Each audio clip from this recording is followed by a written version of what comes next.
আসসালামু আলাইকুম সবাইকে। আশা করি সবাই ভালো আছো, সুস্থ আছো, যে যেখানেই আছো। তো সবাইকে আমার কথা ঠিকঠাক মতো শুনতে পাচ্ছো? একটু কষ্ট করে টিচার ইনবক্সে জানাও ভাইয়া। ওয়ালাইকুম আসসালাম। আচ্ছা, ওকে, সব ঠিকঠাক মতো শুনতে পাচ্ছি না? আলহামদুলিল্লাহ, ভেরি গুড। ওকে, ওয়ালাইকুম আসসালাম ভাইয়া। ওকে, ওকে, ইন্ট্রোডাকশন। আচ্ছা, আমার নাম হচ্ছে মোহাম্মদ সাজ্জাদ হোসেন রোজেন।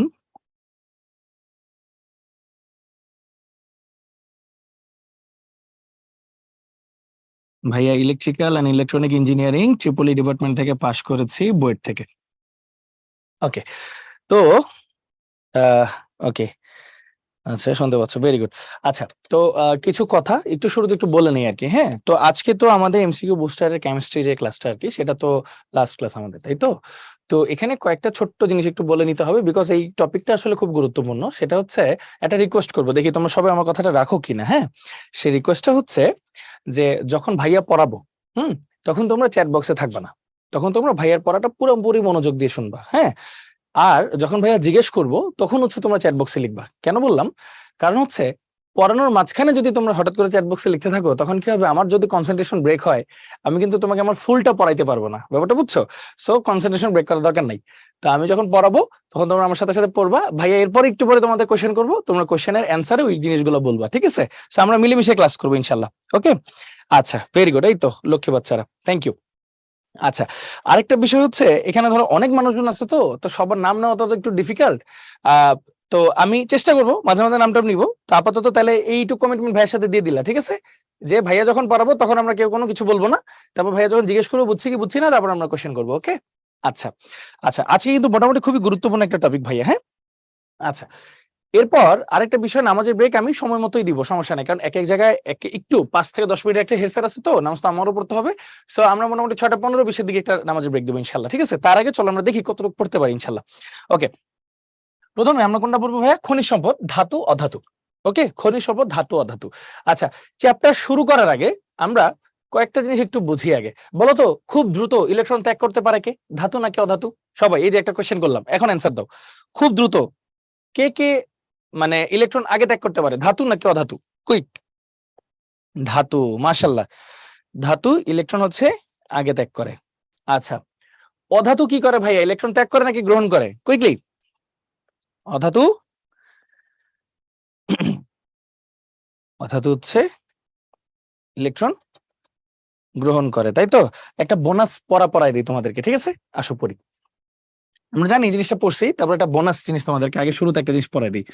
তোমরা জারণ শব্দের অর্থ হয়তো জানো না, বা জানো। জারণ মানে কিন্তু জানো কি? জানো, ইলেকট্রন ছাড়ন।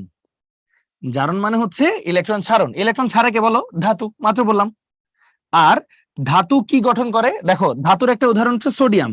সোডিয়াম কি গঠন করে? Sodium hydroxide. বলো তো, এটা কি অম্ল নাকি ক্ষার? কুইকলি বলো, এটা কি অম্ল নাকি ক্ষার? সোডিয়াম হাইড্রোক্সাইড এটা কি অম্ল নাকি ক্ষার? মাশাআল্লাহ। তার মানে ধাতু কি গঠন করে ভাইয়া? ক্ষার গঠন করে, তাই তো? তাহলে ধাতু গঠন করে হচ্ছে ক্ষার। এইটুক বুঝলাম। এই যে আবার, এখন আবার কোনো কমেন্ট দিও না, হ্যাঁ, ঠান্ডা মাথায়। এখন আমি আমার মতো লিখি। জারণ দেখলাম, এবার দেখি বিজারণ। বিজারণ মানে হচ্ছে ইলেকট্রন গ্রহণ। একটু আগেই পড়লাম, ইলেকট্রন গ্রহণ করে হচ্ছে অধাতু।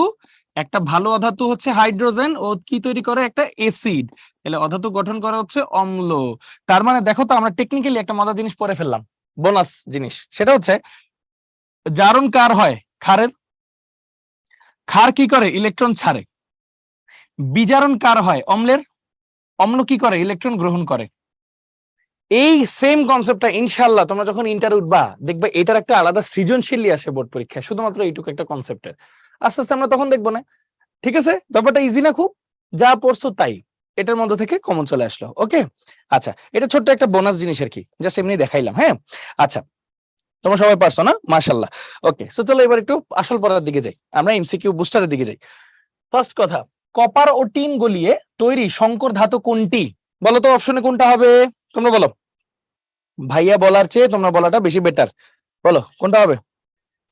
কপার ও টিন গলিয়ে কোনটা তৈরি হবে? মাশাআল্লাহ, তোমরা তো আমার চেয়ে বেশি পারো। মাশাআল্লাহ, ভেরি গুড, তোমরা তো খুব ভালো। আচ্ছা, তো বিষয়টা হচ্ছে ফার্স্টে থেকে একটু চিন্তা করি, স্টিল জিনিসটা কি, স্টিলের মধ্যে কি কি থাকে? স্টিলের মধ্যে কিন্তু, আচ্ছা আমি কালারটা একটু চেঞ্জ করে নিই, কালারটা একটু চেঞ্জ করে নিই। স্টিলের মধ্যে থাকে সাধারণত আয়রন, কার্বন, এগুলো থাকে 99% আয়রন 1% কার্বন, এগুলো থাকে, ঠিক আছে। এবার আসি পিতল। পিতল জিনিসটাতে কি থাকে? পিতল জিনিসটাতে আমরা খুব ভালো মতো জানি কপার আর জিঙ্ক থাকে, কপার আর জিঙ্ক থাকে। ডুরালুমিন, ডুরালুমিনের মধ্যে কি থাকে? ডুরালুমিনের মধ্যে অ্যালুমিনিয়াম থাকে, কপার থাকে আর এমএমএফ থাকে, এমএমএফ থাকে। What is MMF? Magnesium, manganese, iron থাকে, এটার এগুলো থাকে। আর লাস্ট হচ্ছে ব্রোঞ্জ, ব্রোঞ্জের মধ্যে থাকে হচ্ছে কপার আর টিন। এই দেখো, কপার আর টিন, তাহলে অ্যান্সার কি হবে? ডি, যেটা তোমরা অলরেডি সবাই অ্যান্সার করে দিছো, মাশাআল্লাহ। ওকে, থ্যাংক ইউ, থ্যাংক ইউ, বাহ চমৎকার। ওকে, বিশুদ্ধ সালফারের গলনাঙ্ক কত? কুইকলি, এটা আমার বলা দরকার নাই, তোমরাই পারবা, বলো। বিশুদ্ধ সালফারের গলনাঙ্ক কত? বি, 115°C তাপমাত্রা, ভেরি গুড। কোন পদ্ধতিতে সালফারকে নিষ্কাশন করা হয় বলো?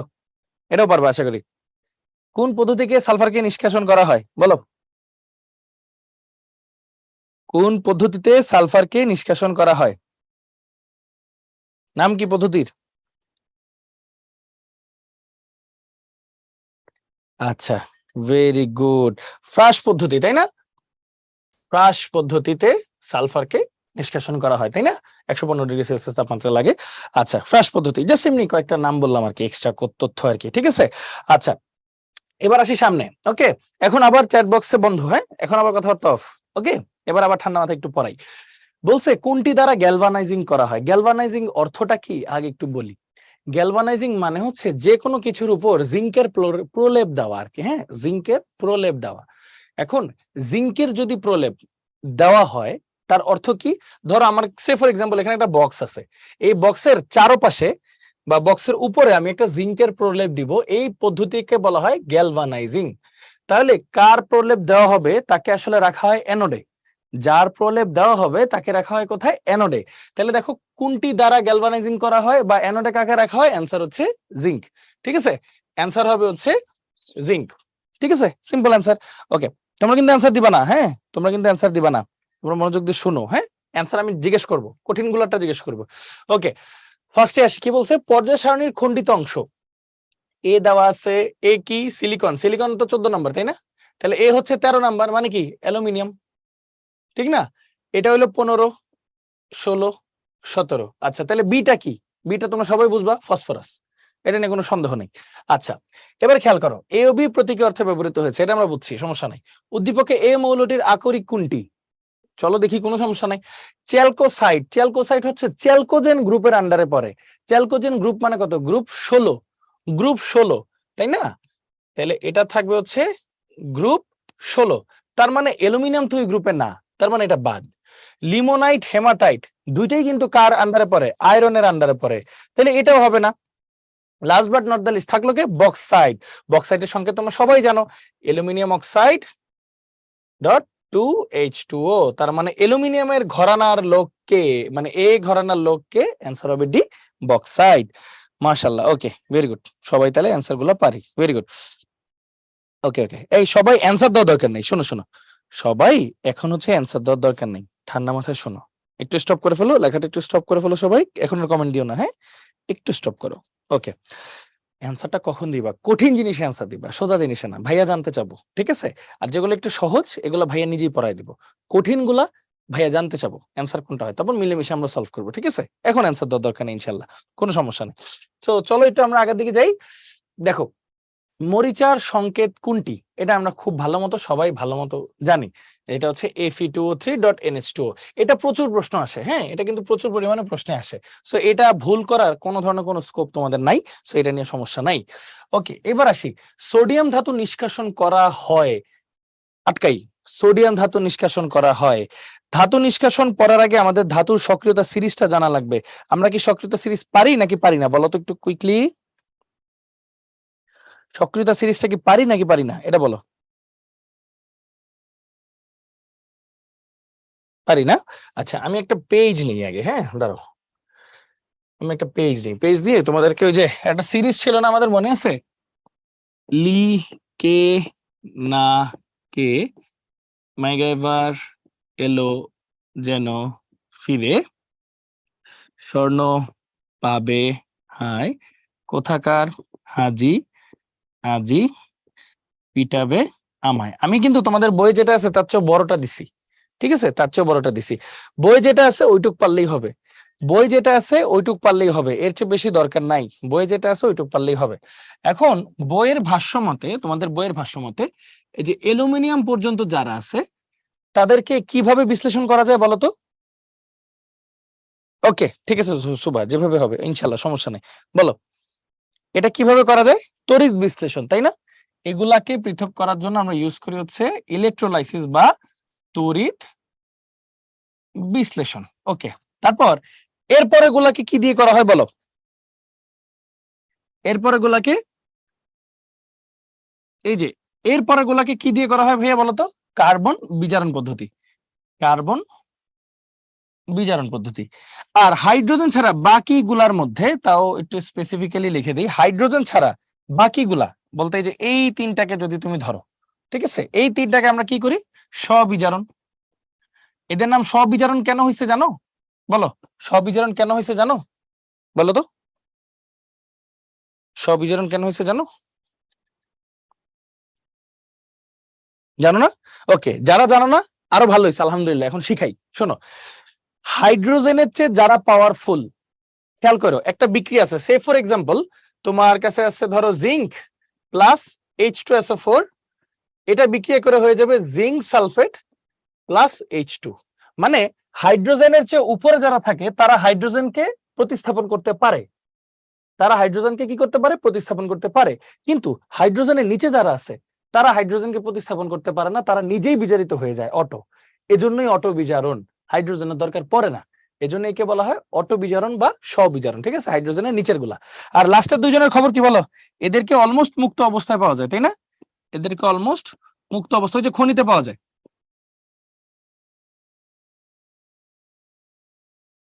ওকে, ঠিক আছে, মুক্ত অবস্থায় পাওয়া যায়।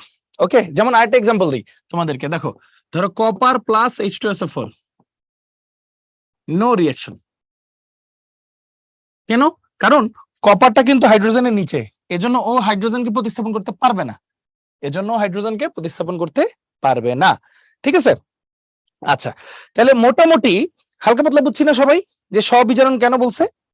স্ববিজারণ বলছে এই কারণে যে যেগুলা হাইড্রোজেনকে প্রতিস্থাপন করতে পারে ওদেরকে বিভিন্ন পদ্ধতিতে প্রতিস্থাপন করা হয়, আর যেগুলো হাইড্রোজেনকে প্রতিস্থাপন করতে পারে না ওরা নিজেরাই বিজারিত হয়ে যায়, এজন্য এটাকে বলা হয় স্ববিজারণ পদ্ধতি। আলহামদুলিল্লাহ, ভেরি গুড। আর 2টা মিনিট পর নামাজের ব্রেক দিচ্ছি, 2টা মিনিট পর, ঠিক আছে, 2টা মিনিট। ওকে, তো চলো একটু সামনের দিকে আগাই। এরপর দেখো সোডিয়াম, এখন তাহলে এর অ্যান্সার দিয়ে দাও। সোডিয়াম ধাতু নিষ্কাশন করা হয় ক্লোরাইড আকরিক থেকে না, ক্লোরাইডের কোন আকরিক থেকে তো করা হয় না, তড়িৎ বিশ্লেষণের মাধ্যমে করা যায়। ওকে, এবার বলো তো কার্বন বিজারণ দিয়ে করে? না, কার্বন বিজারণ দিয়ে তো করে না। তাহলে আলটিমেটলি অ্যান্সার কি হবে আমার? শুধু 2। অ্যান্সার হবে কি? শুধু 2। মাশাআল্লাহ। ওকে, তাহলে মোটামুটি আশা করি আমরা সবাই কম বেশি এটা পারছি, ঠিক আছে। আর একটা নামাজের ব্রেক দেওয়ার আগে আর একটা লাস্ট এটা দেখাবো, তারপর নামাজের ব্রেক দিব, হ্যাঁ। ডুরালুমিন, ভাইয়া কি জানি বলছিলাম, ডুরালুমিনের মধ্যে কি কি থাকে? কুইকলি চ্যাট বক্সে বলো তো, ডুরালুমিনের মধ্যে কি কি থাকে? আচ্ছা, ডুরালুমিনের মধ্যে থাকে হচ্ছে অ্যালুমিনিয়াম, কপার, এমএমএফ। এমএমএফ দিয়ে কি বুঝায়? Magnesium, manganese, iron. তো অ্যালুমিনিয়ামটা থাকে 95%, কপারটা থাকে 4%, এমএমএফ থাকে 1%। তাহলে কপারটা কতটুকু থাকে? 4%। শেষ, অ্যান্সার ডি, অ্যান্সার ডি, শেষ। ওকে, আচ্ছা, এখন তাহলে আমরা একটা নামাজের ব্রেকে যাইতে পারি, ঠিক আছে। তাহলে মোটামুটি 10 মিনিট একটা নামাজের ব্রেক দিই, দেন হচ্ছে ইনশাল্লাহ আমরা শুরু করবো আবার, ঠিক আছে। দাঁড়াও আমি নামাজের ব্রেকের অ্যানাউন্সমেন্ট একটু লিখে দিই। নামাজ ব্রেক 6টা 26-এ আমরা আবার শুরু করব। 26, 26-এ আমরা শুরু করব। ওকে, সো থ্যাংক ইউ। নামাজের ব্রেকের পরে আমরা শুরু করবো আবার ইনশাল্লাহ, হ্যাঁ। ওকে।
আচ্ছা, আমি আসলে হচ্ছে ছিলাম তোমাদের পাশেই ছিলাম, আমি তোমাদের মেসেজ গুলো পড়তেছিলাম আর কি, বুঝছো? তোমরা বাচ্চা মানুষ তো খুব সুন্দর করে মেসেজ গুলা দিচ্ছিলা যে ভাইয়া কই, স্যার কই। হ্যাঁ, আমি ছিলাম, আমি পাশেই ছিলাম। হ্যাঁ, ওয়ালাইকুম আসসালাম। আচ্ছা, তো আমি পাশেই ছিলাম। একটা বিষয় হচ্ছে ব্যাপারটা খুব মজার। মজার হচ্ছে কি, দেখো আমরা ছোট মানুষ না, ছোট মানুষের হচ্ছে ধৈর্য গুলো একটু কম থাকে। তো ধরো আমাদের যদি একটা এক্সাইটমেন্ট থাকে যে সামনে একটা জিনিস পাবো, তখন হচ্ছে আমাদের আর তর্স হয় না যে কখন পাবো কখন পাবো। তো জিনিসটা মজার আর কি, আমি খুব এনজয় করতেছিলাম। আচ্ছা, ওয়ালাইকুম আসসালাম ভাইয়া।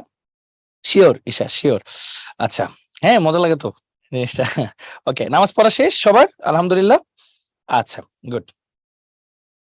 শোনো, আর যারা যারা একটু ভয়ে আছো যে ভাইয়া আপনি কি পুরোটা বুঝাই দিবেন কিনা, বা ভাইয়া আমি কি না আজকে বুঝবো সবকিছু, তোমাকে একটা কথা বলি, তুমি যদি আজকে পড়া না বুঝো, এটা সম্পূর্ণ দায়িত্ব কিন্তু আমার। তাহলে আমি একজন বাজে শিক্ষক, এটা সত্যি কথা। কারণ হচ্ছে একটা শিক্ষার্থীকে যদি ভালো মতো পড়াইতে পারি, তাহলেই শিক্ষকের সার্থকতা। আর শিক্ষার্থীরও একটা দায়িত্ব আছে, সেটা হচ্ছে ভাইয়াকে শিক্ষককে একটু সাহায্য করা। তাহলে দুইজনের মধ্যে একটা কানেকশন হবে। দেখো তুমি কিন্তু দূরে ফোনে বসে আছো, আমি ক্যামেরার এই পাশে। তো আমরা কানেক্ট করতে হবে, যদি আমরা কানেক্ট করে পড়ি তাহলে ইনশাল্লাহ ভালো করে পড়তে পারবো ইনশাল্লাহ। হ্যাঁ, সমস্যা নেই। ওকে, সো চলো আমরা পড়াশোনা করি ইনশাল্লাহ। হ্যাঁ, দেখো কি বললাম, ডুরালুমিন তো আমরা দেখলামই, এটা নিয়ে কোনো সমস্যা নেই। এবার আসি এখানে, ঠান্ডা মাথায় পড়ি। হ্যাঁ, দেখো, zinc oxide plus carbon, zinc plus carbon monoxide, এটা কি স্ববিজারণ পদ্ধতি? অবশ্যই না। এই বলো তো, স্ববিজারণ পদ্ধতি কারা? হাইড্রোজেনের উপরের গুলা না নিচের গুলা? কুইকলি অ্যান্সার দাও এটা।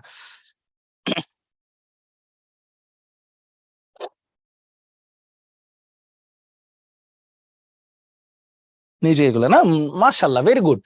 তাহলে জিঙ্ক তো উপরে, তাহলে স্ববিজারণ হবে না। আচ্ছা, এইখানে কি হয়েছে? কার্বন বিজারক। কার্বন বিজারণ পদ্ধতি দিয়েই তো কার্বন তো বিজারকই হবে, that's a very good thing. Zinc অক্সাইডের বিজারণ ঘটেছে, বিক্রিয়াটিতে জিঙ্ক অক্সাইডের বিজারণ ঘটেছে। ও যদি বিজারক হয়, ওর তো বিজারণই ঘটবে স্বাভাবিক। তাহলে এটাও ঠিক আছে। তাহলে অ্যান্সার কি হবে? 2 and 3, অ্যান্সার হবে বি। শেষ, মাশাআল্লাহ। এই যে সবাই পারছি।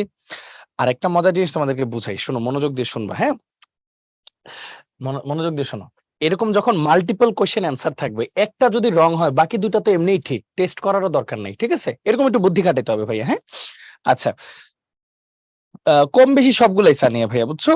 আচ্ছা, তারপর দেখো, এই যে বিক্রিয়াটা সুগার বা সুক্রোজ H2SO4 এর সাথে বিক্রিয়া করে কার্বন H2O H2SO4, বিক্রিয়াটিতে নিরোধক পদার্থ কোনটি? নিরোধক পদার্থ হচ্ছে এমন একটা পদার্থ যে প্রভাবকের মতো কাজ করবে, মানে বিক্রিয়া শুরুতে আর শেষে একই থাকবে, কিন্তু মাঝখান দিয়ে এখনো পানি বের করে দিবে। দেখো তো, বিক্রিয়ার শেষেও H2SO4 আছে, শুরুতেও H2SO4 আছে, মাঝখান দিয়ে পানি বের হইছে। তার মানে H2SO4 টা এখানে কি হিসেবে কাজ করতেছে? নিরোধক হিসেবে কাজ করতেছে। মাশাআল্লাহ, এই তো পারছো। গুড। আচ্ছা, তারপর চলো একটু সামনের দিকে আগাই। সিন্নাবারের সংকেত কোনটি? সিন্নাবারের কথা ভুলে যাও, আগে বলো কপার সালফাইড এটাকে কি বলে? সবাই একটু চ্যাট বক্সে লেখো তো দেখি। অ্যান্সার কোনটা আমি জানি, প্রত্যেকটা একটু ধরে ধরে পড়ি না, সমস্যা কি? আসো প্রত্যেকটা ধরে ধরে পড়ি। প্রথমটার অ্যান্সার কি বলো? আচ্ছা, গুড। কপার সালফাইড যেটা, এটাকে বলা হয় কপার পাইরাইট। লেড সালফাইড কে বলা হয় গ্যালেনা। হ্যাঁ, জিঙ্ক সালফাইড কে বলা হয় জিঙ্ক ব্লেন্ড। তাহলে একটাই অপশন থাকলো, মার্কিউরিক সালফাইড, এটাকে বলা হয় হচ্ছে সিন্নাবার। সুন্দর, ধরে ধরে ধরে ধরে পড়বো, তাহলেই হয়ে যাবে। আচ্ছা, কয়েকজন একটু প্রশ্ন করছে যে ভাইয়া জারক বিজারকটা তো বুঝি না, বা ধরতে পারি না কোনটা জারক বিজারক। আসো আমি তোমাদের ধরতে শিখাই কিভাবে বুঝবা জিনিসটা। হ্যাঁ, একটা উদাহরণ দিয়ে শিখাই তোমাদেরকে, যে এই যৌগটা দিয়ে শিখাই তোমাদেরকে। হ্যাঁ, দেখো এখানে কি আছে, জিঙ্ক অক্সাইড, যেখানে জারণ সংখ্যা দেখো, অক্সিজেনের জারণ সংখ্যা -2, এখানে জিঙ্কের হচ্ছে +2। দেখো, হ্যাঁ, আর কোন মৌল বা পরমাণু একা অবস্থায় থাকলে তার জারণ মান হয় 0। ঠিক আছে, এখানে আবার খেয়াল করো, কার্বনের জারণ মান কিন্তু +2, অক্সিজেনের -2, আর জিঙ্ক কিন্তু একা আছে, তার মানে ওর জারণ মান 0। খেয়াল করো তো ভাইয়া, জিঙ্কের জারণ মান আগে ছিল 2, 2 থেকে হয়ে গেছে 0, তার মানে জারণ মান কমছে না? তার মানে এই পুরা জিঙ্ক অক্সাইডের কি হয়েছে জানো? বিজারণ। জিঙ্ক অক্সাইডের বিজারণ হয়েছে। আর যার বিজারণ হয় সে নিজে কি বলতো? জারক। যার বিজারণ হয় সে নিজে জারক, উল্টাটা আর কি। ঠিক তেমনি কার্বন দেখো 0 থেকে 2 হইছে, বাড়ছে, মান বাড়ছে, তার মানে ওর হইছে কি? জারণ। আর যার জারণ হয় সে হচ্ছে বিজারক। যার জারণ হয় সে হচ্ছে বিজারক। সিম্পল, হয়ে গেল।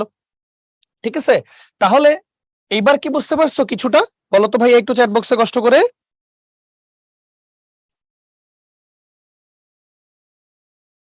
আচ্ছা, এখন একজন প্রশ্ন করছো যে ভাইয়া জারণ কি শুধু জিঙ্কের হয়েছে নাকি জিঙ্ক অক্সাইডের? চমৎকার প্রশ্ন।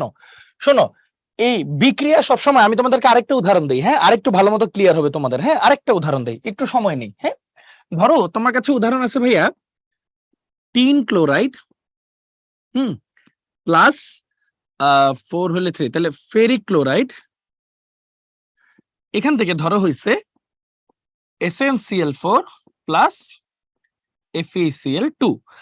আচ্ছা, ভাইয়ার কথাটা একটু মনোযোগ দিয়ে পড়ি। তোমরা একটু চ্যাট বক্সে এখন আর কিছু লিখো না, হ্যাঁ, একটু মনোযোগ দিয়ে পড়ো। হ্যাঁ, একটু দেখো আগে, খেয়াল করো। ক্লোরিনের ইলেকট্রন গ্রহণ করে কয়টা? একটা। যেহেতু গ্রহণ করে তাহলে তার জারণ মান -1। এখানে যেহেতু দুইটা আছে তাহলে হবে -2। তাহলে এই পুরাটার হচ্ছে +2, টিনের হচ্ছে +2। ঠিক তেমনি ক্লোরিন তিনটা আছে, যেহেতু এটা হবে -3, এখানে হবে +3, যেহেতু সমগ্র যৌগের জারণ মান 0। এখানে দেখো ক্লোরিন যেহেতু চারটা আছে -4, তাহলে এটা হচ্ছে +4। এখানে দেখো ক্লোরিন দুইটা আছে -2, এটা হচ্ছে +2। মজার একটা জিনিস ঠান্ডা মাথায় দেখতে হবে। হ্যাঁ, দেখো এখানে টিনের মান 2 থেকে হয়েছে 4, মানটা বাড়ছে, তার মানে ওর হয়েছে জারণ, আর যার জারণ হয় সে হচ্ছে বিজারক। যার জারণ হয় সে হচ্ছে বিজারক। এখন কার হয়েছে জিনিসটা, তুমি যদি শুধু আয়ন দিয়ে লেখো, তুমি Sn2+ লিখবা অথবা পুরা যৌগটা লিখতে পারবা, দুইটাই একই উত্তর, দুইটাই একই উত্তর। আচ্ছা, এবার আসি বিজারণের ক্ষেত্রে। 3 থেকে হয়েছে কত দেখো 2, মান কমছে না, তার মানে এখানে হয়েছে বিজারণ। যার বিজারণ হয় তাকে বলা হয় জারক। এখন জারকটা কে? পুরা যৌগটাকেও জারক বলা যাবে, অথবা শুধু আয়নটাকে জারক বলা যাবে, আয়নটাকে। তোমরা খেয়াল করছো কি, জারক বিজারক অথবা জারণ বিজারণ দুইটাই কিন্তু বিক্রিয়কের হয়, উৎপাদের না। তাহলে বুঝতেছো, জারক বিজারক, জারণ বিজারণ, এটা সবগুলা কোথায় থাকবে? অ্যাকচুয়ালি বিক্রিয়কে। ঠিক আছে, বিক্রিয়কে। শেষ। বুঝতে পারছো সবাই? একটু বলো। ওকে, মাশাআল্লাহ। হ্যাঁ, হ্যাঁ, একটা চমৎকার কোশ্চেন করছো। দর্শক আয়নটা এখানে কে? Very good. দর্শক আয়ন হচ্ছে যার জারণ মান বিক্রিয়কে যা থাকে উৎপাদে তাই থাকে। ক্লোরিনের দেখো, ক্লোরিনের জারণ মান কত? -1 একটার জন্য। এখানেও -1, এখানেও -1, এখানেও -1, এখানেও -1। তার মানে ক্লোরিন যে, ও হচ্ছে এখানে দর্শক আয়ন। দর্শক আয়ন মানে কি? খালি দেখে। দেখা অর্থ কি? যার জারণ মান কখনো পরিবর্তন হয় না, মানে উৎপাদে যা থাকে বিক্রিয়কেও তাই থাকে। সিম্পল। Okay, thank you. এবার চলো একটু সামনের দিকে আগাই। এগুলো তো মোটামুটি বুঝলামই আমরা। এবার আসি খনিজ সম্পদ জীবাশ্ম নিয়ে পড়াশোনা করব। এই চ্যাপ্টারটা কেমন লাগে তোমাদের কাছে একটু বলো তো? আরেকবার বুঝাবো? অবশ্যই আরেকবার বুঝাবো, কেন বুঝাবো না, দাঁড়াও আরেকবার বুঝাই। মনোযোগ দিয়ে শোনো, হ্যাঁ, একটু দাঁড়াও, এক দুইজন একটু বুঝাই নি। হ্যাঁ, একটু টাইপ আমরা বন্ধ করে দিই। হ্যাঁ, অনেক মানুষ তো, মানে হাজার হাজার মেসেজ চলে আসতেছে। হ্যাঁ, একটা মিনিট, আমি আরেকবার বুঝাই নি ভাইয়া। হ্যাঁ, ঠান্ডা মাথায় মনোযোগ দিয়ে শুনি। সেটা হচ্ছে আয়ন দুই ধরনের, একজন সক্রিয় আয়ন, একজন দর্শক আয়ন। সক্রিয় আয়ন হচ্ছে যার জারণমান পরিবর্তন হয়, মানে বিক্রিয়ক আর উৎপাদে জারণমান সমান না। আর দর্শকায়ন হচ্ছে যার উৎপাদেও যা বিক্রিয়কেও তা, দর্শকায়ন। হ্যাঁ, তাহলে এখানে দর্শকায়নটা কি? ক্লোরিন। ক্লোরিন হচ্ছে দর্শকায়ন। এখন বাকিদের ক্ষেত্রে খেয়াল করো, টিন। টিন এখানে ছিল +2, হয়ে গেছে +4, বাড়ছে ওর মান, তার মানে ওর জারণ হইছে, মানে ও বিজারক। এখন টিন আয়নটাকে তুমি বলতে পারো বিজারক, অথবা পুরা টিন ক্লোরাইডটাকে তুমি বলতে পারো বিজারক। অথবা এই ক্ষেত্রেও সেম, শুধু আয়রন 3+ কে বলতে পারো জারক, অথবা আয়রন ক্লোরাইড কে বলতে পারো জারক। এই আর কি, খুব সিম্পল। হ্যাঁ, কঠিন কিছু না ইনশাল্লাহ। আচ্ছা, তো চলো একটু সামনের দিকে যাই। আচ্ছা, নিরোধক হচ্ছে যে বিক্রিয়ার শুরুতেও থাকবে শেষেও থাকবে, মানে উৎপাদ বিক্রিয়ক দুটাতেই থাকবে, মাঝখান দিয়ে এখনো পানি বের করে দিবে, প্রভাবকের মতো অনেকটা আর কি। হ্যাঁ, আচ্ছা, ওকে, আসি এই চ্যাপ্টারে আসি। খনিজ সম্পদ জীবাশ্ম। আচ্ছা, জীবাশ্ম পড়ানোর আগে তোমাদেরকে একটা কথা জিজ্ঞেস করি। বলো তো ভাইয়া, আকরিক কাকে বলে? বলো। আমি জানি চ্যাপ্টারটা অনেকের হয়তো কঠিন লাগতে পারে, সোজা লাগতে পারে, এটা কোনো ইস্যু না। ভাইয়ারা বলো, আকরিক কাকে বলে? দেখি অ্যান্সার দিতে পারি কিনা। আকরিক কাকে বলে?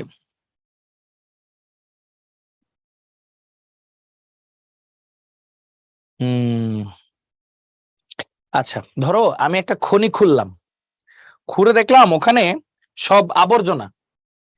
তাহলে ওগুলা বিক্রি করে কি আমার লাভ হবে?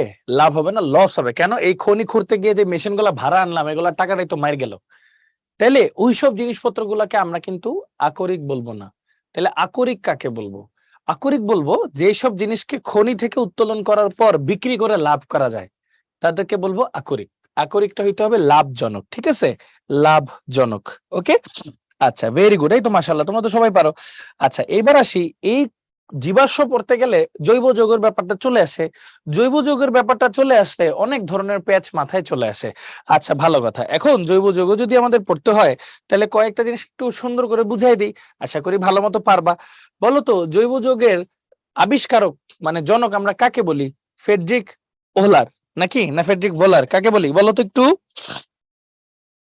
দেখি, আমি চেষ্টা করব, যাদের এই চ্যাপ্টারটা বিরক্ত লাগে বা ভয়ানক লাগে, আমি চেষ্টা করব এই চ্যাপ্টারটা যাতে একটু সহজ করে দিতে পারি, ঠিক আছে? আচ্ছা, এটা ফ্রেডরিক ভোলার বলি আমরা, ওহলারও লিখতে পারি, একই কথা, কারণ এটার উচ্চারণটা হচ্ছে WOHLER। হ্যাঁ, ফ্রেডরিক ওহলার। আচ্ছা, উনি কি করছে জানো? অ্যামোনিয়াম সায়ানেট NH4CNO এটাকে উত্তপ্ত করছে, হিট দিছে, ঠিক আছে? হিট দিছে, হিট দিয়ে পাইছে হচ্ছে দুর্গন্ধযুক্ত ইউরিয়া H2NCO এরকম একটা বিক্রিয়া তৈরি করছে, এটার নাম হচ্ছে ইউরিয়া। এটা একটা অজৈব যৌগ। কেন জানো এটা একটা অজৈব যৌগ? কারণ এখানে জৈব যৌগ হইতে হইলে যেসব কার্যকরী মূলক লাগবে সেই কার্যকরী মূলক নাই। কিন্তু এটা একটা জৈব যৌগ কেন জানো? কারণ এটা একটা কার্যকরী মূলক আছে। এই কার্যকরী মূলকের নাম কি বলো তো চ্যাট বক্সে একটু? এই কার্যকরী মূলকের নাম জানো কি? কিটোন। আসলে কিটোনও না বলে ঠিক কার্বনিল মূলক বলাটা ভালো, ঠিক আছে? এরকমই কয়েকটা জিনিস আমি তোমাদেরকে একটু বুঝাই দিই। হ্যাঁ, তোমরা কি ভাইয়া জানো আর কি? আর কাকে বলে? আর কাকে বলে বলো তো ভাইয়াকে একটু? আর কাকে বলে? অ্যালকাইল মূলক। মাশাআল্লাহ, তোমরা তো পারো। মানে অ্যালকেন যেটা CnH2n+2, ওর থেকে যদি আমি একটা হাইড্রোজেন বিয়োগ করি, তখন আমি কি পাই? CnH2n+1, একটা হাত খালি। এই মূলকটাকে বলা হয় ভাইয়া অ্যালকাইল। কি বলা হয়? অ্যালকাইল। অ্যালকাইল মূলক বলে। এই অ্যালকাইল মূলককে কি দিয়ে চিহ্নিত করা হয়? আর দিয়ে। আর দিয়ে চিহ্নিত করা হয়। বুঝলাম অ্যালকাইল মূলক কাকে বলে। এখন আমি কয়েকটা সংকেত লিখি, দেখি তোমরা কয়েকটা সংকেতের উত্তর ভাইয়াকে দাও, ঠিক আছে? সেটা হচ্ছে আর এইচ, এটাকে কি বলে বলতে পারবা? এটাকে কি বলে? এটাকে বলে অ্যালকেন, তাই না? এটাকে বলে অ্যালকেন। তাহলে সংকেতটা কি দেখো তো? CnH2n+2, তাই না? এই যে CnH2n+1 আর একটা হাইড্রোজেন CnH2n+2, এটাকে বলা হয় হচ্ছে অ্যালকেন। আচ্ছা, এখন আর এর সাথে যদি OH থাকে তখন এটাকে কি বলা হয় ভাইয়া বলো তো? আর এর সাথে OH থাকলে কি বলে? অ্যালকোহল। CnH2n+1OH, এটাকে কি বলতেছি? অ্যালকোহল। আচ্ছা, ভেরি গুড। আর এর সাথে যদি একটা CHO থাকে তখন কি বলি ভাইয়া বলো তো? আর এর সাথে যদি একটা CHO থাকে তখন আমরা কি বলি ভাইয়া বলো তো? অ্যালডিহাইড। ভেরি গুড, এটাকে বলি আমরা অ্যালডিহাইড। আর আর এর সাথে যদি COOH থাকে তখন আমরা কি বলি ভাইয়া বলো তো? Carboxylic acid. মাশাআল্লাহ, তোমরা তো সবই পারো। CnH2n+1 COOH, এটাকে বলা হয় কার্বক্সিলিক অ্যাসিড। আচ্ছা, মাশাআল্লাহ, তোমরা মোটামুটি অনেক কিছুই পারো। এখন আমি একটা প্রশ্ন করব, দেখি প্রশ্নটা পারো কিনা। এই চারটা যৌগের বা চারটার ধরনের যৌগের বৈশিষ্ট্য, ধর্ম সবকিছু কি একই নাকি ভিন্ন বলো তো?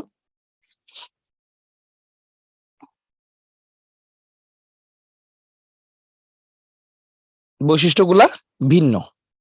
আচ্ছা, সবই বুঝলাম। তাহলে ভাইয়াকে একটা প্রশ্নের অ্যান্সার দিয়ে দাও কুইকলি। সেই প্রশ্নের অ্যান্সার হচ্ছে, দেখো এগুলা কিন্তু কমন, সবার বড় যৌগগুলো একই। খালি দেখো একটা দুইটা, তিনটা বা চারটা এক বা একাধিক পরমাণু গুচ্ছ যদি সমগ্র যৌগের ধর্ম বৈশিষ্ট্য নিয়ন্ত্রণ করে তখন আমরা তাকে বলি কার্যকরী মূলক। শেষ। এক বা একাধিক পরমাণু গুচ্ছ যদি সমগ্র যৌগের ধর্ম ও বৈশিষ্ট্য নিয়ন্ত্রণ করে তখন আমরা তাকে কি বলবো? কার্যকরী মূলক। বলো, কার্যকরী মূলকের সংজ্ঞা বুঝে গেছি?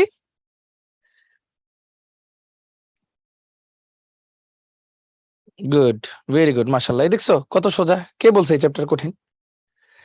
এক বা একাধিক পরমাণু বা মূলক যদি সমগ্র যৌগের ধর্ম ও বৈশিষ্ট্য নিয়ন্ত্রণ করে তখন আমরা তাকে কি বলবো? কার্যকরী মূলক। শেষ হয়ে গেল। তাহলে কার্যকরী মূলক আমরা পড়ে ফেললাম। আচ্ছা, ওকে ওকে। প্রস্তুতিতে যাব আস্তে ধীরে আস্তে ধীরে, টেনশনে কোনো কারণ নাই। তাহলে কার্যকরীমূলক সংজ্ঞাটা শিখলাম। এবার আসি সমগোত্রীয় শ্রেণী জিনিসটা কি। আচ্ছা, যেমন আমার নাম সাজ্জাদ হোসেন, আব্বুর নাম শোয়েব হোসেন, তার মানে আমরা একটা হোসেন গোষ্ঠীর মধ্যে পড়ে গেছি। ঠিক সেমনি তোমাদের নাম আছে না, যেমন ফাহিম খান, কুদ্দুস খান, রহিম খান, খান গোষ্ঠীর মধ্যে পড়ে গেছো। তার মানে কি প্রতিটা কার্যকরী মূলকের একটা আলাদা গোষ্ঠী আছে। তাহলে সমগোত্রীয় শ্রেণী কাকে বলবো? যাদের একটা নির্দিষ্ট কার্যকরী মূলক আছে এবং কিছু বৈশিষ্ট্য আছে। ব্যাপারগুলো কি বুঝতেছি? খুব ডিফিকাল্ট কিছু না কিন্তু। চৌধুরী, এই যে চৌধুরী বললা, ভেরি গুড। হ্যাঁ, এরকম আর কি ব্যাপারটা। আচ্ছা, ওকে, তো মোটামুটি বুঝছি, তাই তো? ওকে, গুড। এবার এটুক মোটামুটি বুঝলাম, কার্যকরী মূলক বুঝলাম, সমগোত্র শ্রেণীও বুঝলাম। আচ্ছা, মিথিলিন মূলক কাকে বলে? একটু চ্যাট বক্সে লেখো তো, মিথিলিন মূলক কাকে বলে? মিথিলিন মূলক কাকে বলে? বিক্রিয়া বুঝাই দিব, টেনশন নিও না। CH2, তাই না? এটা যদি মনে নাও থাকে কোনো সমস্যা নাই, তুমি যে কোনো একটা কার্যকরী মূলক নাও। সে ফর এক্সাম্পল তুমি অ্যালকেন নিলা, পরপর দুইটা যৌগ লিখবা, একটা নাম দিলা মিথেন, একটা নাম দিলা ইথেন। হ্যাঁ, এই দুইটাকে বিয়োগ করো, বিয়োগ করলে দেখো হাইড্রোজেন কয়টা বাদ থাকে? দুইটা। কার্বন কয়টা বাদ থাকে? একটা। এটাকে কি বলা হয়? মিথিলিন মূলক। মিথিলিন মূলক, ঠিক আছে। আরেকটা উদাহরণ দেই, ধরো অ্যালকোহল দিয়ে উদাহরণ দিই। হ্যাঁ, মিথানল দিলাম CH3OH, ইথানল দিলাম C2H5OH, বিয়োগ করো OH OH কাটা, হাইড্রোজেন বাদ থাকলো দুইটা, কার্বন বাদ থাকলো একটা। তাহলে কি মূলক বাদ থাকে? মিথিলিন। তার মানে আমরা কি বুঝলাম? একই সমগোত্রীয় শ্রেণীর একটা বৈশিষ্ট্য কি, পরপর দুইটা যৌগের মধ্যে একটা মিথিলিন মূলকের পার্থক্য থাকে। প্রমাণ পাইছো? পরপর দুইটা যৌগের মধ্যে একটা মিথিলিন মূলকের পার্থক্য থাকে। কঠিনটা কোথায় আমাকে একটু বলো, এখানে কঠিন জিনিসটা কোথায়? কঠিন তো নাই, নিশ্চয় সোজা, ছোট্ট জিনিস। হ্যাঁ, আচ্ছা, ওকে, তাহলে এটা সোজা, এটা আমরা বুঝলাম, ঠিক আছে। ধরো এটাও বুঝো নাই, ধরলাম এটাও বুঝো নাই, ঠিক আছে, বললাম। আরেকটা উদাহরণ দিই, ধরো আমরা নিলাম একটা ফর্মালডিহাইড নিলাম, ধরো HCHO ফর্মালডিহাইড, এটা নিলাম ফর্মালডিহাইড। এটা তো কাহিনী জানো, এটার 40% জলীয় দ্রবণকে কি বলা হয়? 40% ঘন জলীয় দ্রবণকে কি বলা হয়? ফরমালিন। মনে আছে? ফরমালিন। তাহলে এটার পরের যৌগটা কি হবে? CH3CHO। দুইটা বিয়োগ করো, কাটাকাটি করো, CHO কাটা, হাইড্রোজেন থাকে দুইটা, কার্বন থাকে একটা। দেখো পরপর দুইটা যৌগের মধ্যে কোন মূলকের পার্থক্য? মিথিলিন মূলকের পার্থক্য। শেষ, ঠিক আছে, ইজি।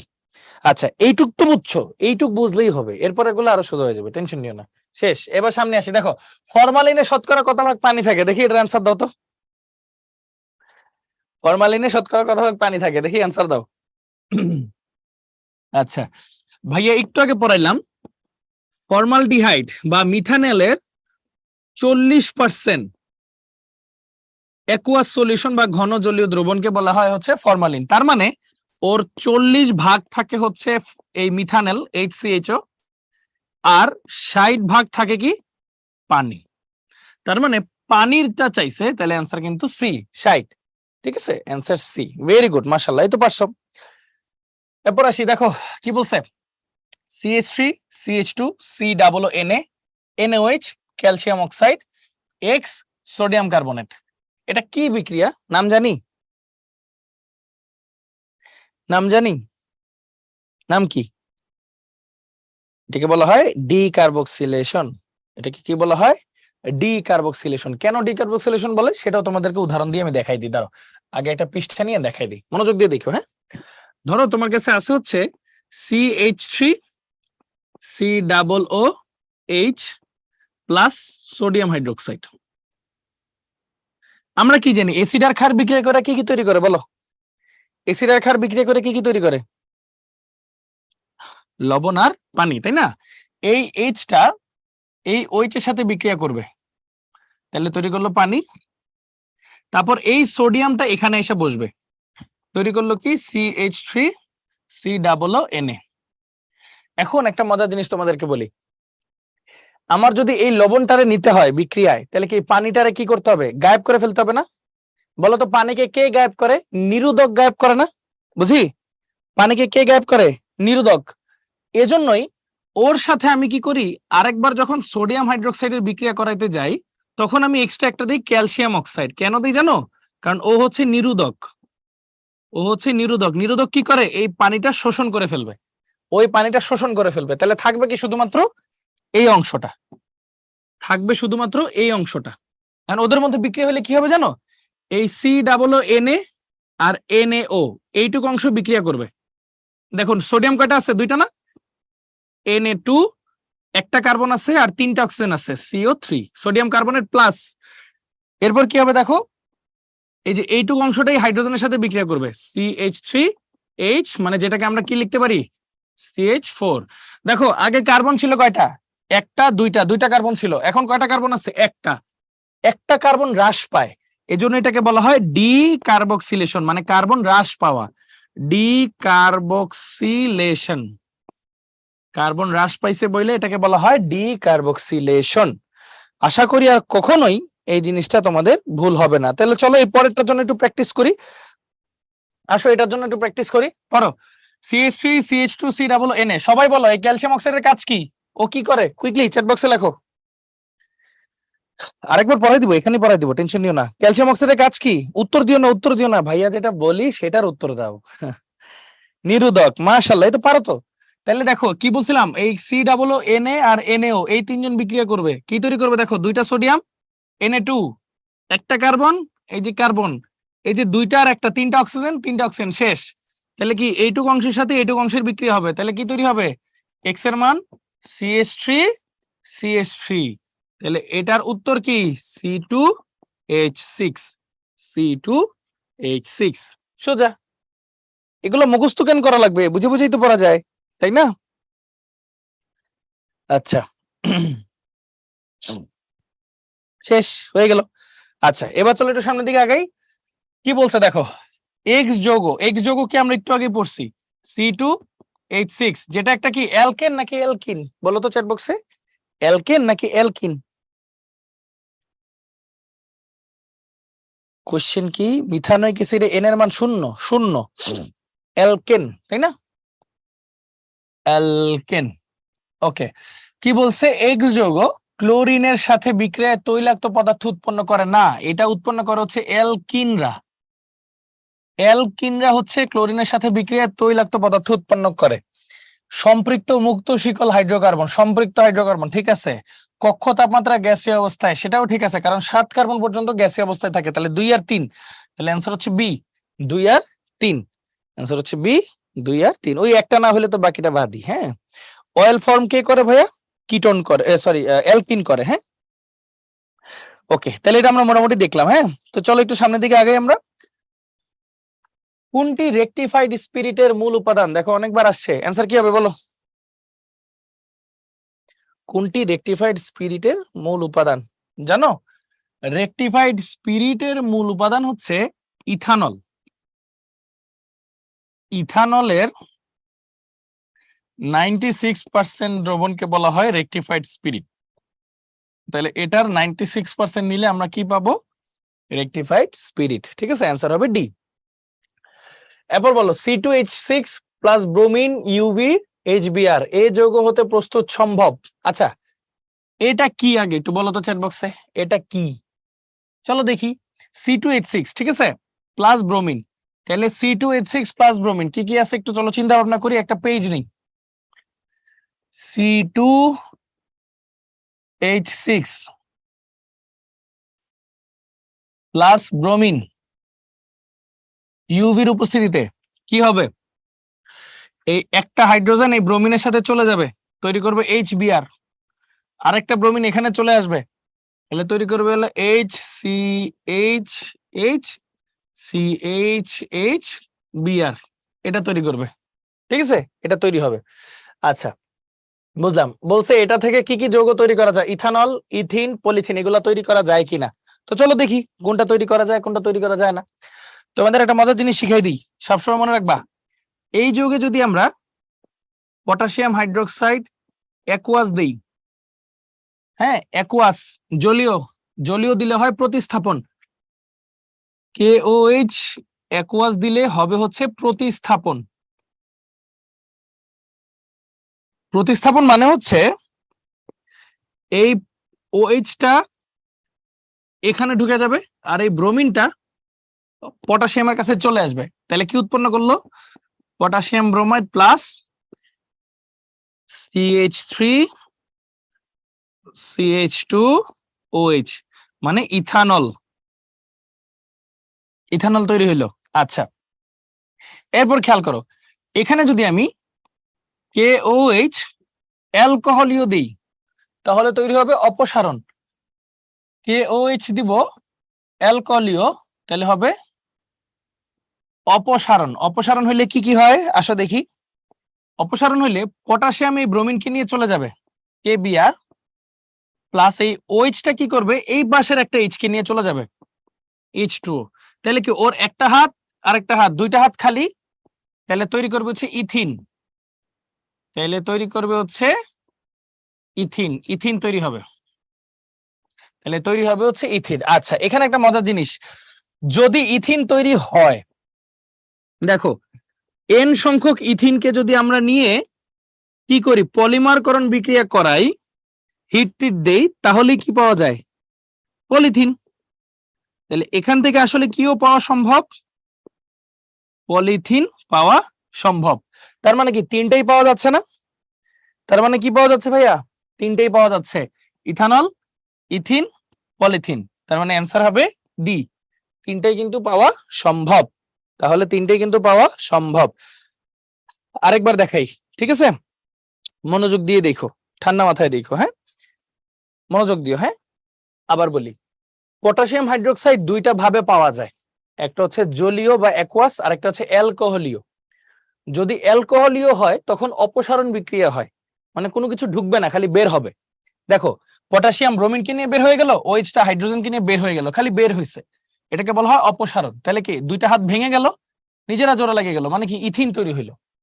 আর অ্যাকুয়াস যদি নেই তখন হয় প্রতিস্থাপন, প্রতিস্থাপন হওয়া মানে কি এক্সচেঞ্জ হবে, এই ব্রোমিন আর OH-টা এক্সচেঞ্জ হয়েছে, এক্সচেঞ্জ, OH-টা এখানে ঢুকে যাবে, ব্রোমিনটা বের হয়ে যাবে, তাহলে পটাশিয়াম ব্রোমাইড আর ইথানল তৈরি হলো।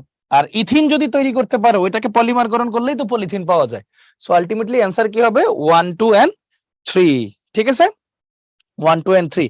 এটা নিয়ে কয়েকজন বলতে পারো যে ভাইয়া আমাদের কিছু কিছু জায়গায় বলছে যে অ্যান্সার আসলে 1 আর 2 হবে, 3 হবে না, কিন্তু তোমাদেরকে তো আসলে প্রমাণ সহ দেখালাম, টেকনিক্যালি কিন্তু এটাও ঠিক আছে, ভুল নাই, টেকনিক্যালি কিন্তু ভাইয়া এটাও ঠিক আছে, ভুল নাই। কি বলছে, ইট ওয়াজ নট ভ্যানিশ, না ভাইয়া ভ্যানিশ হবে না তো ইপ্তি, তুমি একটু চিন্তা করে দেখো। আচ্ছা তাহলে এটা গেল, এবার আসি এই প্রশ্নটা, C3H8 ক্লোরিন UVA HCl এই যৌগের সাথে সোডিয়াম হাইড্রোক্সাইডের জলীয় দ্রবণের বিক্রিয়া কোন যৌগটি উৎপন্ন হয়, আসো দেখি। এ যৌগ কি, একটু নাম বলতে পারবা কেউ, এই যৌগটা কি, একটু আঁকি দেখো, C3 1 2 3 H8,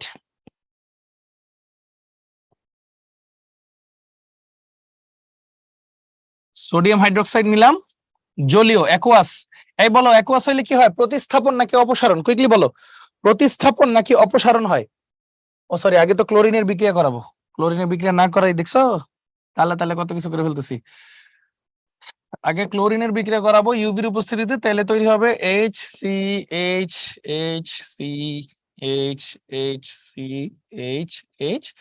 HCl plus HCl, হ্যাঁ তাহলে এটা হচ্ছে আমার এ। এটার সাথে যদি আমি সোডিয়াম হাইড্রোক্সাইড নিই অ্যাকুয়াস, অ্যাকুয়াস নিলে হবে প্রতিস্থাপন। প্রতিস্থাপন মানে কি ভাইয়া, প্রতিস্থাপন মানে হচ্ছে এই OH-টা এই ক্লোরিনের সাথে প্রতিস্থাপন হবে, তাহলে কি তৈরি হবে দেখো, CH, আমি গাঠনিক সংকেত সহ দেখাচ্ছি যাতে তোমাদের সুবিধা হয়, পরীক্ষার হলে এত বড় গাঠনিক সংকেত লেখার দরকার নেই। হ্যাঁ, আর সোডিয়াম ক্লোরাইড, তাহলে কি তৈরি হলো? প্রোপানল। ঠিক আছে, প্রোপানল। তাহলে তৈরি হলো কি? প্রোপানল। ওকে, প্রোপানল। এক্সচেঞ্জ হয় না, প্রতিস্থাপন হয়। মাশাআল্লাহ, এই তো বুঝছো। অপসারণ হলে কি হইতো? প্রোপিন তৈরি হইতো, তাই না? ওকে, বুঝতে পারছি। চলো একটু আগাই। প্লাস্টিক বোতল তৈরিতে কোন পলিমার ব্যবহার করা হয়? এটা তো তোমাদের সবার জানার কথা, বলো, তোমরাই বলো। পলিপ্রোপিন। প্লাস্টিক বোতলের জন্য পলিপ্রোপিন ব্যবহার করা হয়। হ্যাঁ, প্লাস্টিক বোতলের জন্য হচ্ছে পলিপ্রোপিন, একটু শক্ত জিনিস ব্যবহার করা হয়। ঠিক আছে, এগুলো মুখস্থ জিনিস কিছু। আচ্ছা, এরপর আসো এই বিক্রিয়াটা। আচ্ছা, এই বিক্রিয়া দেখানোর আগে আমি তোমাদেরকে একটা কমন কয়েকটা জিনিস দেখাইনি। হুম, ধরো তোমার কাছে আছে হচ্ছে একটা অ্যালকোহল, ধরো ইথানল আছে। ইথানল আছে CH3 CH2OH। ঠিক আছে, ইথানল আছে। ইথানলকে জারিত করলে পটাশিয়াম ডাইক্রোমেট আর H2SO4 উপস্থিতিতে কি পাওয়া যায় বলো তো? তোমরা বলো সবাই। ইথানলকে জারিত করলে পটাশিয়াম ডাইক্রোমেট আর H2SO4 উপস্থিতিতে কি পাওয়া যাবে? থ্যাংক ইউ অরিত্র ভাইয়া। কি পাওয়া যাবে? অ্যালডিহাইড পাওয়া যাবে না, ইথানল পাওয়া যাবে। গুড। এখনো পানি বের হয়ে যাবে আর পাওয়া যাবে CH3COH, অ্যালডিহাইড পাওয়া যাবে। হ্যাঁ, বা একটু সুন্দর করে লিখি। ওকে, CH3CHO পাওয়া যাবে। আবার যদি আমি এটাকে জারণ করি পটাশিয়াম ডাইক্রোমেট আর H2SO4 এর উপস্থিতিতে, তখন পাওয়া যাবে হচ্ছে ইথানোয়িক অ্যাসিড, মানে অ্যাসিড পাওয়া যাবে। তো ব্যাপারটা তো সবাই আশা করি বুঝতেছো, তাই না? তো এটা হচ্ছে একটা অ্যালকোহল, এটা হচ্ছে একটা অ্যালডিহাইড, এটা একটা কার্বক্সিলিক অ্যাসিড। তাহলে সিস্টেমটা সবাই বুঝছো? দেখো, একটা অ্যালকোহলকে যদি আমি জারণ করি কার উপস্থিতিতে? পটাশিয়াম ডাইক্রোমেট আর H2SO4 উপস্থিতিতে যদি জারণ করি ভাইয়া, তাহলে কি পাওয়া যাবে? অ্যালডিহাইড প্লাস পানি আর কি। এটাকে যদি আবার জারণ করি কিসের উপস্থিতিতে? পটাশিয়াম ডাইক্রোমেট আর H2SO4 এর উপস্থিতিতে যদি জারণ করি, সেক্ষেত্রে তখন পাবো আমরা কার্বক্সিলিক অ্যাসিড। সবাইকে এটা ক্লিয়ার? বলো কুইকলি। ও মানে হচ্ছে জায়মান অক্সিজেন, জারণ করার জন্য আর কি। হ্যাঁ, আচ্ছা, ওকে, নাইস। এটা তাহলে ক্লিয়ার। তাহলে এটা দেখো কি লিখছে, ইথানল এক্স ওয়াই। সবাই বলো এক্স কি আর ওয়াই কি, কুইকলি বলো। এক্স কি আর ওয়াই কি?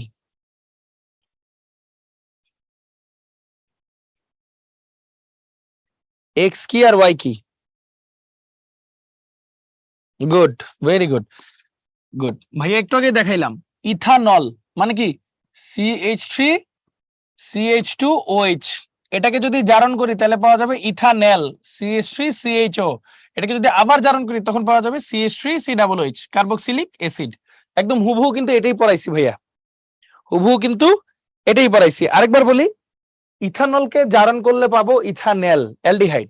অ্যালডিহাইডকে আবার জারণ করলে পাবো কার্বক্সিলিক অ্যাসিড, ইথানোয়িক অ্যাসিড। তাহলে এটা ছিল আমার এ, এটা ছিল আমার বি, এটা ছিল আমার সি। সরি, ABC না তো, XYZ ছিল মনে হয়। হ্যাঁ, এটা ছিল আমার এক্স, এটা ছিল আমার ওয়াই। এই দেখো AXY। ঠিক আছে, সবাই রিলেট করছি না? গুড, গেল। তাহলে চলো পরে কি বলছে। এক্স এর 40% জলীয় দ্রবণ মৃত পানিকে পচনের হাত থেকে রক্ষা করার জন্য ব্যবহৃত। ফরমালিনের কথা বলছে। এই ফরমালিন কি ইথানল থেকে পাওয়া যায় নাকি ইথানেল থেকে, না ফরমালডিহাইড থেকে? কোনটা থেকে ফরমালিন পাওয়া যায় বলো, বলো। যে অক্সিজেন জারণ করতে সাহায্য করে তাকেই জাইমন অক্সিজেন বলে ভাইয়া, নরমাল কথাবার্তা, কিছুই না। ফরমালডিহাইড এটা হবে HCHO, এটা হবে HCHO, কিন্তু এক্সটা কি? এক্সটা হচ্ছে CH3CHO। তাহলে কি হইলো? জিনিসটা মিললো? মিললো না, তাহলে এটা হবে না। এটা যদি না হয় পরের দুটো তো অ্যান্সার হবে, বুঝতেই পারতেছো। দেখো, ওয়াই এর 4 থেকে 10% জলীয় দ্রবণকে খাদ্য সংরক্ষক হিসেবে ব্যবহার করা হয়, মানে কি? ভিনেগার। এটা কিন্তু ভিনেগার, মানে এই যে CH3COOH। ঠিক আছে, এটা ঠিক আছে। এ এর 96% জলীয় দ্রবণ রেকটিফাইড স্পিরিট, এটা একটু আগে পড়ে আসছি। ইথানলের 96% জলীয় দ্রবণ রেকটিফাইড স্পিরিট। তাহলে অ্যান্সার কি? 2, 3। অ্যান্সার হচ্ছে সি, 2, 3। ওকে, অ্যান্সার হচ্ছে সি, 2, 3। ওকে, ফাইন। চলো এবার আসি, কোনটি ঘনীভবন পলিমার? বলো, এটা পারবা, এটা তোমরা সবাই পারবা, মাশাআল্লাহ।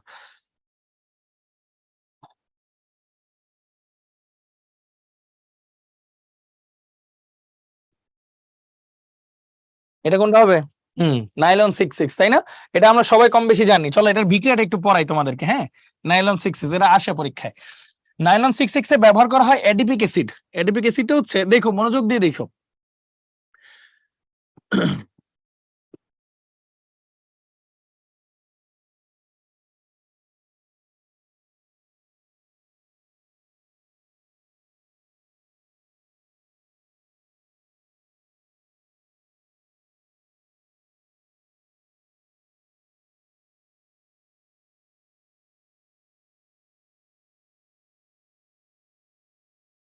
ওকে।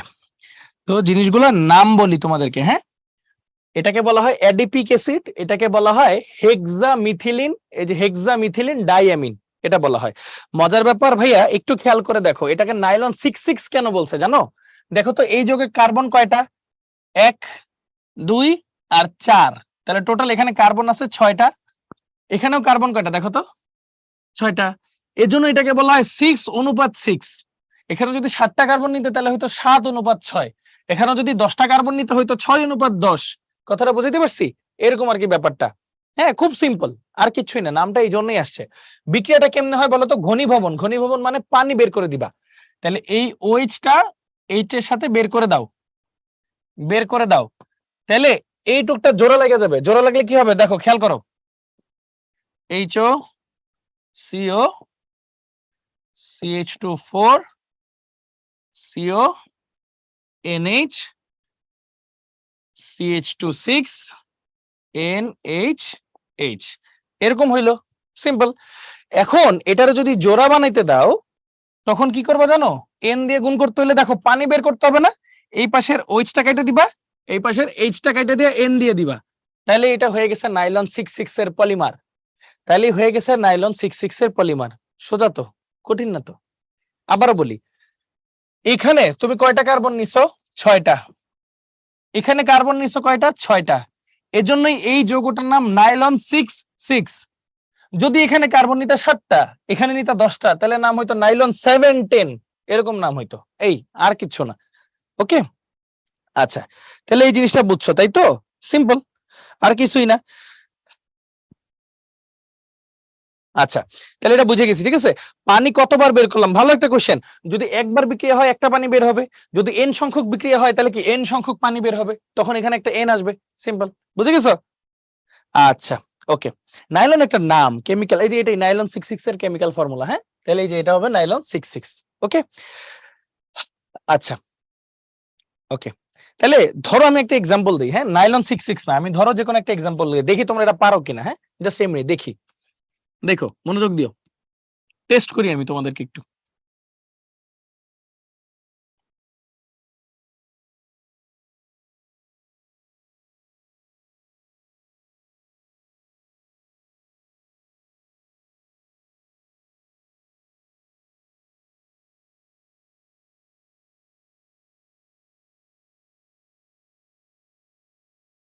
এই যৌগের নাম কি হইতে পারে? এই যে পানি বেরিয়ে গেল, এই যৌগের নাম কি হইতে পারে? খেয়াল করো তো, এখানে কার্বন কয়টা? 1, 2 আর 7, তাহলে কার্বন 9টা, এখানে কার্বন আছে 10টা, তাহলে এই যৌগের অনুপাতটা হবে নাইলন 9:10। বুঝতে পারছি? 9:10। এবার বুঝছো 6-6 কেন বলে? এবার হিসাব বুঝাইতে পারবা? বলো। আশা করি এই 6-6 কেন হইছে, 9-10 কেন হইছে, 10-11 কেন হইছে, ইনশাআল্লাহ আর কখনো কোনো প্যারায় পড়বা না। এই দেখো 6-6, এই দেখো 9-10, এই 6-6 দেখে এটারে বলে 6:6, আর এখানে 9-10 হলে 9:10। ক্লিয়ার? ক্লিয়ার, মাশাআল্লাহ, এই তো শেষ, পেরে গেছো, আর কোনো প্যারা নাই। ওকে, তাহলে চলো এই বিক্রিয়াটা একটু দেখি কি বলছে। C3H6H2O, এই বিক্রিয়া কি উৎপন্ন হবে? এটা তো তোমরা সবাই জানো, এটা কিন্তু একটা অ্যালকিন, তাই না? তাহলে কি উৎপন্ন হবে দেখো, CH3 CH CH, এখানে একটা OH, এখানে একটা OH, এই জিনিসটাই তো উৎপন্ন হওয়ার কথা, তাই না? CH2, এটা উৎপন্ন হওয়ার কথা। এটারে বলা কি? প্রোপিলিন গ্লাইকল টাইপের একটা জিনিস। হ্যাঁ, তাহলে দেখো বিক্রিয়া উৎপন্ন এক্স পদার্থটির সংকেত কোনটা? অবশ্যই অ্যান্সার হবে বি, যেহেতু দুইটা ওএইচ ঢুকবে। এটা তো সবাই আমরা খুব ভালো মতো বুঝি, এটা নিয়ে টেনশনের কোনো কারণ নাই। আচ্ছা, না 9:10 হয় না, আমি তোমাদের বোঝানোর জন্য দেখাইছি। 6:10 হয়, 6:6 হয়। এখন কথা হলো 9:10 কেন হয় না? বিজ্ঞানীরা অবশ্যই চেষ্টা করছে, দেখছে ওগুলা তেমন একটা শক্ত না। কথাটা বুঝছো তো? নাইলন সুতা মানে কি শক্ত সুতা লাগবে, তো এটা তারা টেস্ট করে করে বাইর করে দেখছে এটা। কারণ আমরা যদি নিজেদের মতো বাইর করতে থাকি সমস্যা নেই। আর কেমিস্ট্রি নিয়ে সবসময় একটা জিনিস মনে রাখবা, কেমিস্ট্রি জিনিসটা হচ্ছে তুমি তো খাতায় লিখতেছো, তুমি তো আর ল্যাবে পরীক্ষা করতেছো না। তো ভুল লেখলেও লেখো, চেষ্টা করো, করতে থাকো, চেষ্টা করতে করতে নতুন জিনিস শিখবা, নাহলে তো শিখবা না। তুমি যদি ভয় পাও, একটা বিক্রিয়া লিখতে ধরো, বিক্রিয়া দেওয়া আছে 45°, তুমি ভুলে 50° দিয়ে দিছো, খাতা কি ফাইটা যাবে? খাতা তো ফাটবে না। সো সমস্যা নেই, তুমি লেখো, অ্যাটলিস্ট লেখো, ভয়টা দূর করো আগে। হ্যাঁ, এত কঠিন কিছু না। আচ্ছা, ওকে, সো আসো জিনিসটা দেখি। এটা আমরা মোটামুটি দেখলাম। এবার আসি এই পাশে, উদ্দীপকের বিক্রিয়ায় এক্স যৌগটি পানিতে অদ্রবণীয়। এক্স যৌগ কোনটা একটু আগে কিন্তু ভাই লিখে দেখাইলাম, CH3CHOH CH2OH। এটা যেখানে OH আছে, OH আছে, তারা অবশ্যই পানিতে দ্রবণীয়, কিন্তু এখানে লিখছে অদ্রবণীয়, তার মানে এটা ভুল। তো এটা যদি ভুল হয়, বাকি দুইটা তো ঠিকই, আর তো কিছু বলার দরকারই নেই, তাই না? এই যৌগটি পলিমার গঠনে সম্ভব, এটা যেহেতু একটা অ্যালকিন, অবশ্যই এটা পলিমার গঠনে সম্ভব। এই যৌগটি ব্রোমিনের লাল বর্ণ অপসারণে সক্ষম। ওই যে ব্রোমিন দ্রবণ পরীক্ষা, অবশ্যই অপসারণে সক্ষম। তাহলে অ্যান্সার হবে সি 2, 3। একটা ভুল হওয়া মানে বাকি দুইটা ঠিক আছে, এটা কোনো টেনশনের কোনো কারণ নেই।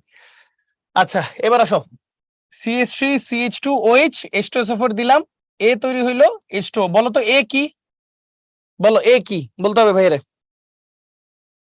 এ কি?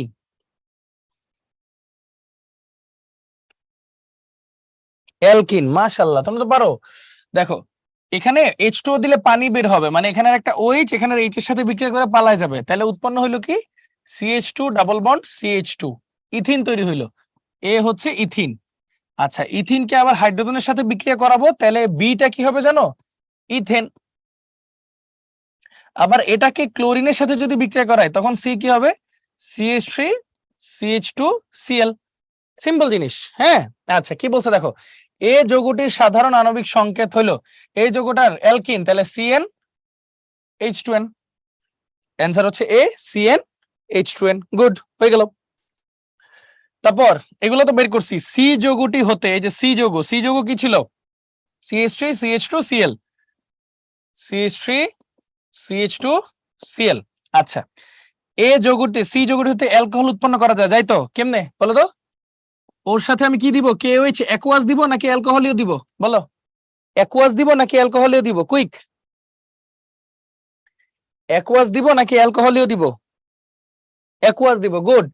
অ্যাকোয়াস দিলে কি হবে? এই OH টা ক্লোরিনকে প্রতিস্থাপন করবে, করে কি তৈরি করবে? CH3 CH2OH plus KCl। এই যে অ্যালকোহল প্রস্তুত করা যায়, কেন? অ্যালকিন উৎপন্ন করা যায়। অ্যালকিন কেমনে উৎপন্ন করবো বলো? KOH অ্যাকোয়াস দিব নাকি অ্যালকোহলীয় দিব? বলো, KOH অ্যালকোহলীয় দিব। তখন কি হবে? এই পটাশিয়ামটা ক্লোরিনকে নিয়ে চলে যাবে, এই OH টা এখানে একটা H কে নিয়ে চলে যাবে এবং তৈরি করবে একটা অ্যালকিন। গুড, ভেরি গুড, এই তো ভালো শিখতেছো, মাশাআল্লাহ। গুড, তাহলে এটা ঠিক আছে। ডাইব্রোমোপ্রোপেন যৌগ তৈরি করা যায়, এটা তৈরি করা যায় অ্যালকিন থেকে, এটা অ্যালকিন থেকে, কিন্তু এটাতে অ্যালকাইল হ্যালাইড, তার মানে এটা হবে না। অ্যান্সার 1 আর 2 এ, অ্যান্সার হবে 1 আর 2 এ। ঠিক আছে, তোমাদেরকে আরেকবার বুঝাই ঠান্ডা মাথায়, তোমরা খালি প্রেসার নাও, এত প্রেসার নিলে হবে এই অল্প বয়সে? দেখো, CH3, একটু ভেঙেই দেখাই, দাঁড়াও। CH3 CH2OH, এটা যখন আমি H2SO4 এর উপস্থিতিতে দিব, H2SO4 একটা নিরোধক, আমরা সবাই জানি। ও কি করবে? এই OH টা এই H এর সাথে বিক্রিয়া করে পালায় যাবে পানি আকারে। তাহলে এখানে দুইটা বন্ড ভেঙে গেল, তাহলে তৈরি হবে কি? ইথিন। ইথিন। আবার এই ইথিনটার মধ্যে যদি আমি হাইড্রোজেন দিই, হাইড্রোজেন দিই, এই যে দেওয়া আছে দেখো, নিকেলের উপস্থিতিতে 180 থেকে 200°C তাপমাত্রায় দেই, তাহলে কি হবে? ইথেন। ওকে, এরপর বিক্রিয়া কি বলছে? এরপর বিক্রিয়া বলছে ক্লোরিন দিব। ওকে, এটাতে আবার ক্লোরিন দাও ইউভির উপস্থিতিতে, তাহলে কি তৈরি হবে? HCl, মানে একটা হাইড্রোজেন একটা ক্লোরিনের সাথে যাবে আর ক্লোরিনটা ভিতরে ঢুকে যাবে, তাহলে CH3 CH2Cl তৈরি হবে। তার মানে এটা হচ্ছে আমাদের C, এটা হচ্ছে আমাদের B, আর এটা তো B ছিল নাকি, না এটা আমার A, সরি, এটা হচ্ছে আমাদের A আর এটা হচ্ছে আমাদের B। শেষ হয়ে গেল। তাহলে এখানে পটাশিয়াম হাইড্রোক্সাইড যদি কি দেই, অ্যাকুয়াস দেই, তাহলে হবে অ্যালকোহল, আর যদি অ্যালকোহলিও দেই তাহলে তৈরি হবে কি, ইথিন। শেষ। দেখছো, কেওএইচটা একটা শর্টকাট, ইজিলি বোঝা যায় আর কি। ঠিক আছে, ওকে, হ্যাঁ হ্যাঁ, শিওর শিওর, ওকে। আচ্ছা, তারপর না না না, অ্যালকিন উৎপন্ন করা যায় সেটা না, বলছে ডাইব্রোমোপ্রোপিন যৌগ উৎপন্ন হয়, বলছে ওর থেকে, এই সি থেকে তো আর উৎপন্ন হয় না, ওটার আগে অ্যালকিন বানাইতে হবে, তারপর উৎপন্ন করতে হবে। তো আগে বলছে ডিরেক্টলি করা যায় কিনা সেইটা, তাহলে 1 আর 2 দিলেই হবে। ব্যাপারটা বুঝছো? এই, আর ওখান থেকে পর পর করা যায় সেই জিনিসটা। আচ্ছা, তারপর দেখো কই জানি গেল, এটা নিচের কোনটি ব্রোমোপ্রোপেনের সংকেত, বলো এটা, তোমরা বলো কোনটা হবে। কেউ একটা ভালো বিকারক, যাকে সহজে বিক্রিয়া করা যায় আর কি। হ্যাঁ, অ্যালকোহলিও কখন লাগবে, যখন হচ্ছে আমরা অপসারণ করব, আর অ্যাকুয়াস কখন নিব, যখন আমরা প্রতিস্থাপন করব। বুঝছো? এই, ওকে, এটা সবাই জানি আমরা। ব্রোমোপ্রোপেন বলছে যেহেতু, তাহলে CnH2n+1 ব্রোমিন। প্রোপেন যেহেতু বলছে n এর মান 3, তাহলে C3H7Br। এটা দেখাও লাগবে না আর কি। আর ওকে, তারপর আসি CCl4 যৌগটি, এটা তো তোমরা সবাই জানো, সমযোজী বন্ধনে আবদ্ধ, রাইট। মিথেন ও ক্লোরিনের বিক্রিয়া উৎপন্ন হয়, ওই যে 4 বার বিক্রিয়া করলে উৎপন্ন হয়। পানিতে দ্রবণীয় না, CCl4 পানিতে দ্রবণীয় না, অদ্রবণীয়। এজন্য 2 আর 3 হবে অ্যান্সার, সি। এজন্য অ্যান্সার হবে সি, 2 আর 3। মাশাআল্লাহ। এবার আসি CnH2n+2 Cl সোডিয়াম হাইড্রোক্সাইড দিলাম, A তৈরি হইলো, তারপর A কে জারণ করলাম, B তৈরি হইলো। আচ্ছা, তোমরা সবাই বলো এটা কি, অ্যাকুয়াস দিছে, অ্যাকুয়াস দিলে কি তৈরি হয় বলো সবাই, অ্যাকুয়াস দিলে কি তৈরি হয় বলো। আচ্ছা, দেখো n এর মান 2 দিছে, 2, তার মানে কি C2H5Cl plus sodium hydroxide, aqueous, aqueous দিলে হয় প্রতিস্থাপন, প্রতিস্থাপন হলে কি হবে, OH টা আর ক্লোরিনটা প্রতিস্থাপিত হবে, তাহলে C2H5OH প্লাস NaCl। তাহলে এটা হলো আমার A যৌগ। A যৌগ যদি হয় তার মানে এটা হচ্ছে ইথানল, ইথানল, অ্যান্সার হবে বি। হ্যাঁ, মাশাআল্লাহ, এই তো পারছো। আচ্ছা, তারপর আসো বি যৌগটি কি, দেখো এ যৌগ হলো ইথানল, তাহলে তোমাদের কিন্তু পড়াইছিলাম ভাইয়া, CH3 CH2OH, এটাকে যদি আমরা জারণ করি পটাশিয়াম ডাইক্রোমেট আর H2SO4 এর উপস্থিতিতে, প্রথমে কি তৈরি হবে, ইথানেল, ইথানেল প্লাস পানি আর কি। হ্যাঁ, তাহলে এটা হলো আমার বি, ইথানেল। ঠিক আছে, বি। বলছে কি অ্যালডিহাইড গ্রুপের, ঠিক আছে, হতে ইথানিক অ্যাসিড তৈরি হয়। ঠিক আছে, এটা থেকে কিন্তু ওই যে আবার যদি জারণ করি তাহলে কিন্তু ইথানিক অ্যাসিড তৈরি হবে, তার মানে এটাও ঠিক আছে। ইথাইন থেকে প্রস্তুত করা যায়, এটা কি ইথাইন থেকে প্রস্তুত করা যায়, জানি এটা, এটা কিন্তু ইথাইন থেকে প্রস্তুত করা যায়, এটা কিন্তু ইথাইন থেকে প্রস্তুত করা যায়, তাহলে অ্যান্সার হবে ডি। এখন প্রশ্ন করতে পারো ভাইয়া কেমনে ইথাইন থেকে প্রস্তুত করা যায়, আসো দেখাই। HC ট্রিপল বন্ড CH, এটা যখন পানির সাথে বিক্রিয়া করাই, আমরা একটা বিশেষ বিক্রিয়া দেই, 20% H2SO4, 2% মার্কিউরিক সালফেট আর 80°C তাপমাত্রা, এটা দিলে কি হয়, ইথানল উৎপন্ন হয়, এটা দিলে ইথানল উৎপন্ন হয়, তার মানে ইথাইন থেকে এটা তৈরি করা যায়। সো আলটিমেটলি অ্যান্সার হবে 1 2 3 মানে ডি। ঠিক আছে, 1 2 3 মানে হচ্ছে ডি। হ্যাঁ যাবে, কোনো সমস্যা নেই, বের হয়ে যাবে ভাইয়া, এজন্যই তো পলিমার। হ্যাঁ, আচ্ছা, অ্যালকাইল দিয়ে অনেক ধরনের যৌগ তৈরি করা যায়, একটা মানে ইলেকট্রন দাতা গ্রুপ হিসেবে কাজ করে। দেখো এখানে জাইমান অক্সিজেন দিলে এই জেড কি হবে, সবাই বলো কুইকলি, জেড কি হবে, পানিতে দ্রবণীয় অদ্রবণীয় কেমনে বুঝবো। আচ্ছা, একটা সহজ উপায় আছে ভাইয়া, সেটা হচ্ছে তুমি যদি দেখো কোনো যৌগের মধ্যে OH আছে, তার মানে সে পানিতে মোটামুটি দ্রবীভূত হবে। আর এমনিতে নরমালি দেখবা কেন্দ্রীয় পরমাণু যে, ওর যদি ডি অরবিটাল না থাকে তাহলে পানিতে দ্রবীভূত হবে না। যেমন কার্বন, ওর তো ডি অরবিটাল নাই, তাহলে পানিতে দ্রবীভূত হবে না, এরকম চিন্তা করবো আর কি, তাহলেই হবে। আচ্ছা, কি উৎপন্ন হবে, অ্যাসিড, অ্যাসিড, এই অ্যালডিহাইড কে জারণ করলে হয় অ্যাসিড, CH3COOH। আচ্ছা, COOH মূলক সম্বলিত, ভিনেগার তৈরিতে ব্যবহৃত হয়, হ্যাঁ ঠিক আছে। জলীয় দ্রবণে সম্পূর্ণ আয়নিত হয়, জি না। আমরা জানি সমস্ত জৈব অ্যাসিড দুর্বল অ্যাসিড হয়। জৈব অ্যাসিড হয় দুর্বল। দুর্বল মানে কি? সহজে আয়নিত হয় না। জৈব অ্যাসিড হচ্ছে দুর্বল, সহজে আয়নিত হয় না। তাহলে অ্যান্সার হবে 1 and 2। অ্যান্সার হবে কি 1 and 2। আচ্ছা, এরপর এটা কোন বিক্রিয়া? এটা তো পারার কথা। এটা আমি না বললেও হবে, এটা পারার কথা। বলো এটা কোন বিক্রিয়া? হ্যাঁ ভাই, ইন্ট্রোডাকশন দিব, আমার কোনো সমস্যা নেই। হ্যাঁ, এটা কি বিক্রিয়া বলো? এটার পরে ডিকার্বক্সিলেশন। এই যে আরসি ডাবল এনএ এনএও, তাহলে সোডিয়াম কার্বনেট বাদ আর আর এইচ তৈরি হবে, আর এইচ। এখন বলছে কি আর এর মান C2H5 আর একটা এইচ, তার মানে কি C2H6। ওর ভর কত? 30। তাহলে অ্যান্সার হচ্ছে 30। ওই যে কার্বনের 12 দুগুণে 24 আর 6 30। শেষ।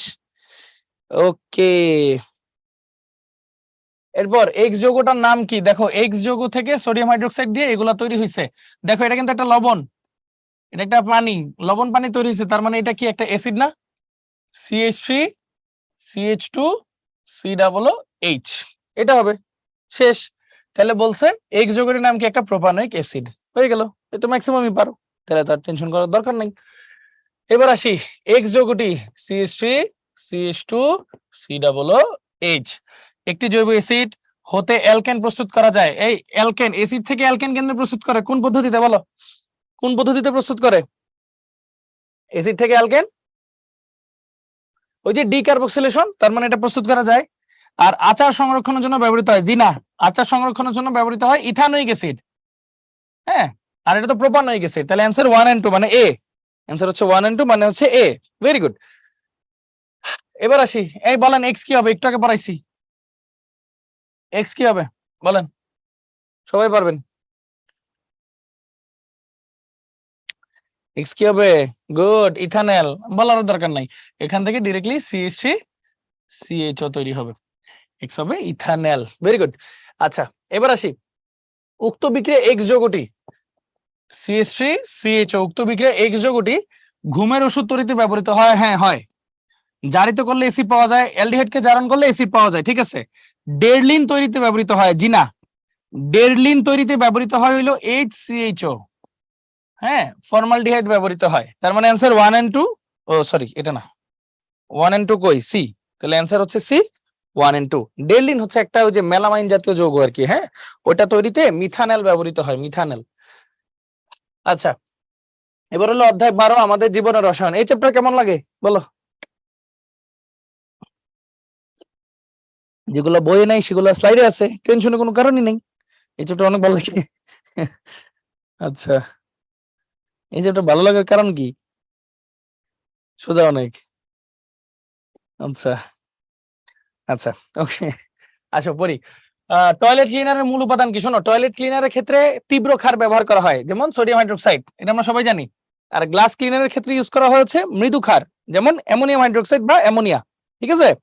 আচ্ছা, এটা দেখো, ক্যালসিয়াম হাইড্রোক্সাইড ক্লোরিনের সাথে বিক্রিয়া করছে 40°C তাপমাত্রায়। এক্সটা কি বলো, তোমরা সবাই পারো। এক্স কে বলা হয় কি জানো? কে ছিল ও ছিল, মানে হচ্ছে ব্লিচিং পাউডার। কে ছিল ও ছিল, আমি এমনি পড়তাম আর কি, তাহলে মনে থাকতো। কে ছিল ও ছিল, ব্লিচিং পাউডার। ঠিক আছে, ব্লিচিং পাউডার, এটা একটা ব্লিচিং পাউডার বুঝলাম। বিজারণ প্রক্রিয়ায় বিরঞ্জন ঘটায়। জি না, জি না, ও হইলো জারণ প্রক্রিয়ায় ঘটায়, জারণ প্রক্রিয়া। এই যে এটা পানির সাথে বিক্রিয়া করে কি তৈরি হয়? ক্যালসিয়াম ক্লোরাইড প্লাস HOCl, যেটা ভেঙে তৈরি হয় HCl প্লাস জাইমান অক্সিজেন। এই জাইমান অক্সিজেনটা হচ্ছে বিরঞ্জন ঘটায়। এই জাইমান অক্সিজেনটা হচ্ছে রঞ্জক পদার্থের সাথে বিক্রিয়া করে বিরঞ্জন ঘটায়, তার মানে বিজারণ হবে না, জারণ হবে। জীবাণু ধ্বংস করে ব্যবহৃত হয়। ঠিক আছে, তাহলে অ্যান্সার 1 আর 3। 1 আর 3 কই? বি। তাহলে অ্যান্সার হচ্ছে 1 আর 3 বি। ওকে, গ্লাস ক্লিনারের মূল উপাদান কি দেখি বলো তো, এটা কি হবে? গ্লাস ক্লিনারের মূল উপাদান কি? Good, ammonia. Ammonia, ammonium hydroxide, এগুলো আর কি। হ্যাঁ, গুড। তারপর দেখো, ক্যালসিয়াম হাইড্রোক্সাইড, ক্যালসিয়াম ক্লোরাইড। বি তো জানি, ব্লিচিং পাউডার। দেখছো ব্লিচিং পাউডার থেকে কত কোশ্চেন আসছে। কি বলছে? উদ্দীপকের বি যৌগটি টয়লেট ক্লিনারের মূল উপাদান, জীবাণুনাশক, বিরঞ্জক পদার্থ। বলো তো এটার অ্যান্সার কি হবে, তোমরাই বলো। ব্লিচিং পাউডার দিয়ে কি কি করা হয়? টয়লেট ক্লিনারের কি মূল উপাদান এটা? কখনোই তো না। টয়লেট ক্লিনারের মূল উপাদান হচ্ছে সোডিয়াম হাইড্রোক্সাইড। এটা জীবাণুনাশক, এটা বিরঞ্জক। ঠিক আছে, তাহলে 2 আর 3, তাহলে অ্যান্সার হচ্ছে সি 2 আর 3। ঠিক আছে, টয়লেট ক্লিনারের মূল উপাদান কিন্তু সোডিয়াম হাইড্রোক্সাইড, বুঝছো? Sodium hydroxide. আচ্ছা, ব্লিচিং পাউডার কি কাঁচ পরিষ্কারক হিসেবে ব্যবহৃত হয়? এই দেখো, ক্যালসিয়াম হাইড্রোক্সাইড আর ক্লোরিনের বিক্রিয়া তৈরি হয়। ঠিক আছে, পানির সাথে বিক্রিয়া করে HOCl তৈরি করে, একটু আগে কিন্তু দেখাইছি। এই যে দেখো, এটা পানির সাথে বিক্রিয়া করে HOCl তৈরি করে, এটা একটু আগে দেখাইছি ভাইয়া। আচ্ছা, এবার বলো কাঁচ পরিষ্কারক হিসেবে কি করে ব্যবহার করা হয়? বলো। কখনোই না, কাঁচ পরিষ্কার করে কখনোই ব্যবহার করা হয় না। তো অ্যান্সার হবে 2 আর 3। অ্যান্সার হবে 2 আর 3। শোনো, অনেক কিছুই টয়লেট ক্লিনার, গ্লাস ক্লিনারে ব্যবহার করা হইতে পারে, কিন্তু মনে রাখবা সবসময় টয়লেট ক্লিনারে তীব্র ক্ষার ইউজ করবে, এজন্য মূল উপাদান সোডিয়াম হাইড্রোক্সাইড। গ্লাস ক্লিনারে দুর্বল ক্ষার ইউজ করবে, এজন্য এখানে মূল উপাদান অ্যামোনিয়াম হাইড্রোক্সাইড বা অ্যামোনিয়া। ঠিক আছে, এমনি মাথায় রাখবা, তাইলেই হবে ভাইয়া, সমস্যার কোনো কারণ নাই। আচ্ছা, এরপর আসি, ফল পাকাতে ব্যবহৃত হয় কোনটি? দেখি পারো কিনা। ফল পাকাতে কোনটা ব্যবহৃত হয়? Good, acetylene. শোনো, ফরমালিন কিন্তু ফল সংরক্ষণ করার জন্য ব্যবহৃত হয়, আর পাকাইতে ব্যবহৃত হয় অ্যাসিটিলিন, C2H2, ইথাইন। ঠিক আছে, ইথাইন। আচ্ছা, কাঁচ পরিষ্কারক হিসেবে কোনটি ব্যবহৃত হয়? দেখি বলো তো কোনটা, ভাইয়া বারবার বলতেছিলাম, বলো কোনটা কি ব্যবহৃত হয়? ভাইয়ারা বলো। অ্যামোনিয়াম হাইড্রোক্সাইড, মানে অ্যামোনিয়া বা অ্যামোনিয়াম হাইড্রোক্সাইড, যেটাই আপনারা ভালো বুঝেন, কোনো ইস্যু নাই। আচ্ছা, ইউরিয়া সারে নাইট্রোজেনের শতকরা পরিমাণ কত? এটা কি পারেন? ইউরিয়া সারে নাইট্রোজেনের শতকরা পরিমাণ কি পারেন?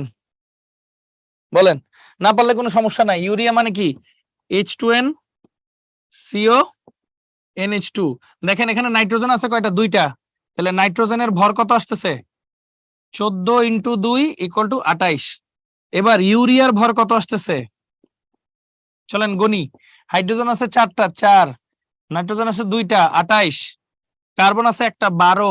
অক্সিজেন আছে একটা, 16। তাহলে কত? 30, 32, 40। দাঁড়াও, 30, 40, 50, 60, 60 আসতেছে।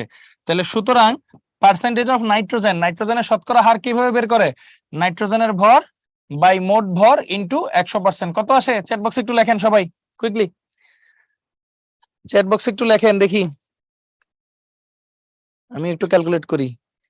ইনটু 100%, তাহলে আসে ভাইয়া 46.67%। 46.67%। তাহলে অ্যান্সার হবে হচ্ছে বি, 46%। ঠিক আছে, ওকে, 46%। আচ্ছা, তারপর দেখেন, অ্যামোনিয়াম সায়ানাইডকে উত্তপ্ত করলে কি পাওয়া যায়? সবাই চ্যাট বক্সে লেখেন কুইকলি। অ্যামোনিয়াম সায়ানাইডকে উত্তপ্ত করলে কি পাওয়া যায়? চ্যাট বক্সে লেখেন কুইকলি। কি পাওয়া যায়? ইউরিয়া। মাশাআল্লাহ, এই তো আপনারা তো সবাই পারেন, এটা শুরুতেই পড়াইছি। আচ্ছা, এবার দেখেন, অ্যামোনিয়াম, এটা হচ্ছে সায়ানাইডের আরেকটা ভার্সন আর কি, থায়োসায়ানাইড না, এটা হচ্ছে থায়োসালফানেট। এটার কি হবে বলো তো? ওই যে NH4CnO হইলে যদি ও হয়, এখানে ওর জায়গায় কি হবে? শুধু একটা S। ওর জায়গায় হবে শুধু একটা S। কিভাবে? এই যে খেয়াল করো, NH4CnO, এটাকে যদি হিট দেই আমরা পাইতাম কি? H2NCO NH2। তাহলে খেয়াল করো, এখন এই অক্সিজেনের জায়গায় যদি একটা সালফার যায়, তাহলে এই অক্সিজেনের জায়গায় একটা সালফার আসবে, আর বাকি সব সেম। দেখছো? হুম,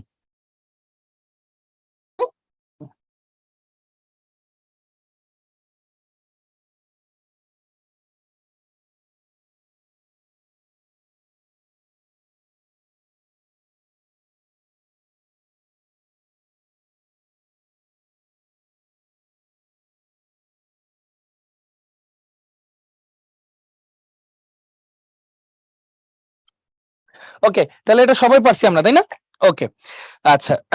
তাহলে ও আচ্ছা, বাই দ্য ওয়ে শুনো, তোমাদের জন্য একটা ছোট্ট অ্যানাউন্সমেন্ট আছে, অ্যানাউন্সমেন্ট গুলো একটু তোমাদের বলে দিই। হ্যাঁ, তোমাদের সাথে এখন কিছুক্ষণ একটু কথা বলবো, তার আগে তোমাদের ওই যে ওই কমিটমেন্টটা আবার, হ্যাঁ, সেটা হচ্ছে একটু আবার চ্যাট বক্সে লেখা অফ করে দিই। হ্যাঁ, চ্যাট বক্সে লেখা অফ করে দিই, ভাইয়া যখন বলবো তখনই অ্যান্সার দিব। ঠিক আছে, এখন কিছু গাইডলাইন কথাবার্তা বলবো, একটু সময় দাও ভাইয়াকে। হ্যাঁ, আচ্ছা, তাহলে লেখা বন্ধ। হ্যাঁ, একটু লেখা বন্ধ কষ্ট করে। হ্যাঁ শোনো, যারা হচ্ছে মডেল টেস্টে ভর্তি হবা ইনশাল্লাহ, বা ভর্তি আসো, তারা হচ্ছে মাস্টার ক্লাস পেয়ে যাবা। ঠিক আছে, মাস্টার ক্লাসে কি হয়? মাস্টার ক্লাসে হচ্ছে এই যে ধরো প্রত্যেকটা অধ্যায়ের মানে ক্রিটিক্যাল টপিক হোক সবকিছু এভরিথিং প্রত্যেকটা জিনিস একদম জিরো থেকে শুরু করে অ্যাডভান্স পর্যন্ত সবকিছু মোটামুটি দেখানো হয়েছে। ঠিক আছে, ওই মাস্টার্স ক্লাসগুলো বলতে পারো টপিক ভিত্তিক, তো সুন্দর মতো দেখতে পারবা, চ্যাপ্টার ওয়াইজ টপিক ভিত্তিক সবভাবে পাবা। এটা হচ্ছে মডেলসে ভর্তি হলে পাবা। আরেকটা বিষয়, সবার একটা টেনশন আছে যে ভাইয়া এই এই জিনিসগুলো না আমি বুঝি না, মানে এই যে ধরেন আমার এই 12 নম্বর চ্যাপ্টার সোজা লাগে কিন্তু 11 অনেক কঠিন লাগে বা 10 অনেক কঠিন লাগে।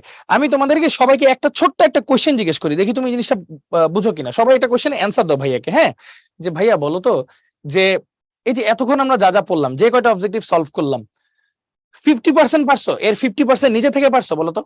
কে কে 50% এর উপরে পারছো বলো তো একটু? 50% এর উপরে বলো। 50% এর উপরে পারছো, মাশাআল্লাহ। আচ্ছা, বা 50% এর আশেপাশে পাইছো, ঠিক আছে ধরো। আর যারা 50% এ কম পারছো তারা এখন তো মোটামুটি শিখছো না? তাহলে একটু খেয়াল করো তো, এই যে ক্লাসটা যে করলা, কিছু জিনিস তো শিখতে পারছো, এটার জন্য তোমাকে থ্যাংক ইউ। কথাটা বুঝছো? শোনো, সবকিছু এত প্রেসারে নিও না যে আমার সব পারতে হবে। তুমি এটা কখনোই ভাববা না। ধরো আমার দেখতেছো যে ভাইয়া সব পারতেছে, না রে ভাই, আমি তোমার বয়সে থাকতে আরো অনেক বোকা ছিলাম, আমি পড়াশোনা পারতামই না ঠিক মতো। আস্তে আস্তে আস্তে আস্তে পড়াশোনা করছি, তোমরাও পারবা, এটা কোনো বিষয় না। আমি যদি পড়তে পারি তোমরা আরো ভালো পারবা, তোমরা আমার চেয়ে অনেক অনেক মেধাবী। আমি এক একটা উত্তর দেওয়ার আগেই তোমরা মাশাআল্লাহ অনেক সুন্দর সব উত্তর দিয়ে দিছো। এজন্যই তোমাদেরকে বলতেছি এখানে ভয় পাওয়ার কোনো কারণই নেই ভাইয়া, তোমরা অনেক মেধাবী। কিন্তু একটা রিকোয়েস্ট থাকবে, সেটা হচ্ছে ধৈর্য ধরতে হবে। ধৈর্যটা যদি না থাকে তাহলে কিন্তু মানে পিছায় পড়ার একটা সম্ভাবনা থাকে ভাইয়া, বুঝছো? তোমার ছোট্ট মানুষ তো, বড় ভাই হিসেবে একটা সাজেশন দিই, সেটা হচ্ছে এই যে জৈব যৌগ কঠিন লাগতেছে, এগুলো কোনো ব্যাপারই না। একটা রিয়াকশন বিশ্বাস করো 3 বার খাতায় লেখো, একটা রিয়াকশন 3 বার খাতায় দেখে দেখেই লেখো। এই রিয়াকশন তুমি জীবনও ভুলবা না, জীবনও ভুলবা না। জাস্ট এই কয়েকটা কাজ তুমি কইরো, তাইলে হবে, ঠিক আছে? মাস্টার ক্লাস গুলো তোমরা পারবা ইনশাআল্লাহ, কোনো সমস্যা নাই, টেনশনের কোনো কারণ নাই। জিনিসগুলো খুব সিম্পল, এগুলা খুব যে কঠিন কিছুই কিন্তু না। দেখো এই যে যেটা বললাম, অ্যামোনিয়াম সায়ানাইড থেকে উত্তপ্ত করলে ইউরিয়া পাওয়া যায়। এখন দেখো আগেরটা দেখো CnO ছিল, এখন আছে CnS, ও এর জায়গায় এস, এখানেও তুমি ও এর জায়গায় এস লাগাই দিবা, তাহলেই তো এটা হয়ে গেল, শেষ। পড়াশোনা করো, এরকমই সিম্পল। তো এত প্রেশার নেওয়ার কোনো কারণ কিন্তু নাই। মাস্টার ক্লাসগুলো তোমাদের এই পোর্টালেই পাবা, যেভাবে পোর্টালে জয়েন করছো সেখানে এই পোর্টালগুলো পাবা আর কি, ঠিক আছে? আচ্ছা, অনেকে আমার পরিচয় জানতে চাচ্ছিল। আমার নাম হচ্ছে মোহাম্মদ সাজ্জাদ হোসেন রোজন। আমি electrical and electronic engineering Tripoli department থেকে পাশ করেছি, বুয়েট থেকে। ভাইয়া হচ্ছে এসএসসি 2013 ব্যাচ, 2013 সালে ভাই এসএসসি দিয়েছিলাম। সো তোমাদের থেকে বেশ ভালো খানিকটা বড়। আর আরেকটা বিষয় হচ্ছে যে ভাইয়া বর্তমানে ট্রান্সফার ইঞ্জিনিয়ার হিসেবে আছি, ট্রান্সফার নিয়ে কাজ টাজ করি। তো একটা যে বিষয় আছে তোমাদেরকে বলি, সেটা হচ্ছে পড়াশোনা মোটামুটি কঠিনই আছে, সোজা না। সোজা তো তোমার করে নিতে হবে, এজন্য একটু মনোযোগ দিয়ে পড়তে হবে আর একটু ধৈর্য ধরতে হবে। এত মানে পেরেশানি করার কিছুই নাই ইনশাল্লাহ। আচ্ছা, এবার দেখো আমাদের হচ্ছে ফেসবুক, মানে আমাদের ক্লাস আজকে এইটুকুই শেষ, ঠিক আছে? আমরা একটু কয়েকটা ঘোষণা দিই। ফেসবুক পেজ আছে আমাদের Udvash academic and admission care, এখানে অনেকগুলো ভিডিও পাবা, লাইভ ভিডিও হয়, অনেক প্রমোশনাল ভিডিও হয়, এগুলো পাবা, এগুলোতে জয়েন থাকতে পারো। এছাড়া এইচএসসি এন্ড অ্যাডমিশন উদ্ভাস উন্মেষ গ্রুপে থাকতে পারবা। তোমাদের জন্য হচ্ছে এসএসসি উদ্ভাস এন্ড উন্মেষ, হ্যাঁ, এসএসসি উদ্ভাসন উন্মেষ গ্রুপটা, সেখানে একটু জয়েন করে ফেলো তোমরা। এখানে কি কি পাবা সেটাও আমি তোমাদেরকে বলে দিই, যে এখানে মানে এসএসসি গ্রুপে যদি জয়েন করো, সেখানে আমাদের যা ভাইয়া আপুরা আছেন, আমরা সবাই থাকি ওখানে 24/7। তোমাদের যে কোনো কোশ্চেন অ্যান্সার আমরা দিতে পারবো, বিভিন্ন মজার মজার কন্টেন্ট নিয়ে আসবো, কিছু ছোট ছোট টপিক, ধরো তোমার যোগাযোগ নামকরণ পারো না, নামকরণে একটা ভিডিও দিয়ে দিবো ইনশাল্লাহ সামনে। এরকম এরকম কয়েকটা প্ল্যান আমরা করছি, তোমরা বেশি বেশি জয়েন করো। আমরা ইনশাল্লাহ চেষ্টা করব ওই গ্রুপগুলোতে তোমাদের ফ্রি, মানে ফ্রিতেই, ওটা কোনো কস্টিং না, ফ্রিতেই তোমাদের সব ধরনের উপকার করতে পারি কিনা ইনশাল্লাহ। তো সবাই ভালো থাকো, সুস্থ থাকো, ইনশাল্লাহ তোমাদের সাথে দেখা হবে, কথা হবে। সবার জন্য অনেক অনেক শুভকামনা। আল্লাহ হাফেজ, আসসালামু আলাইকুম সবাইকে।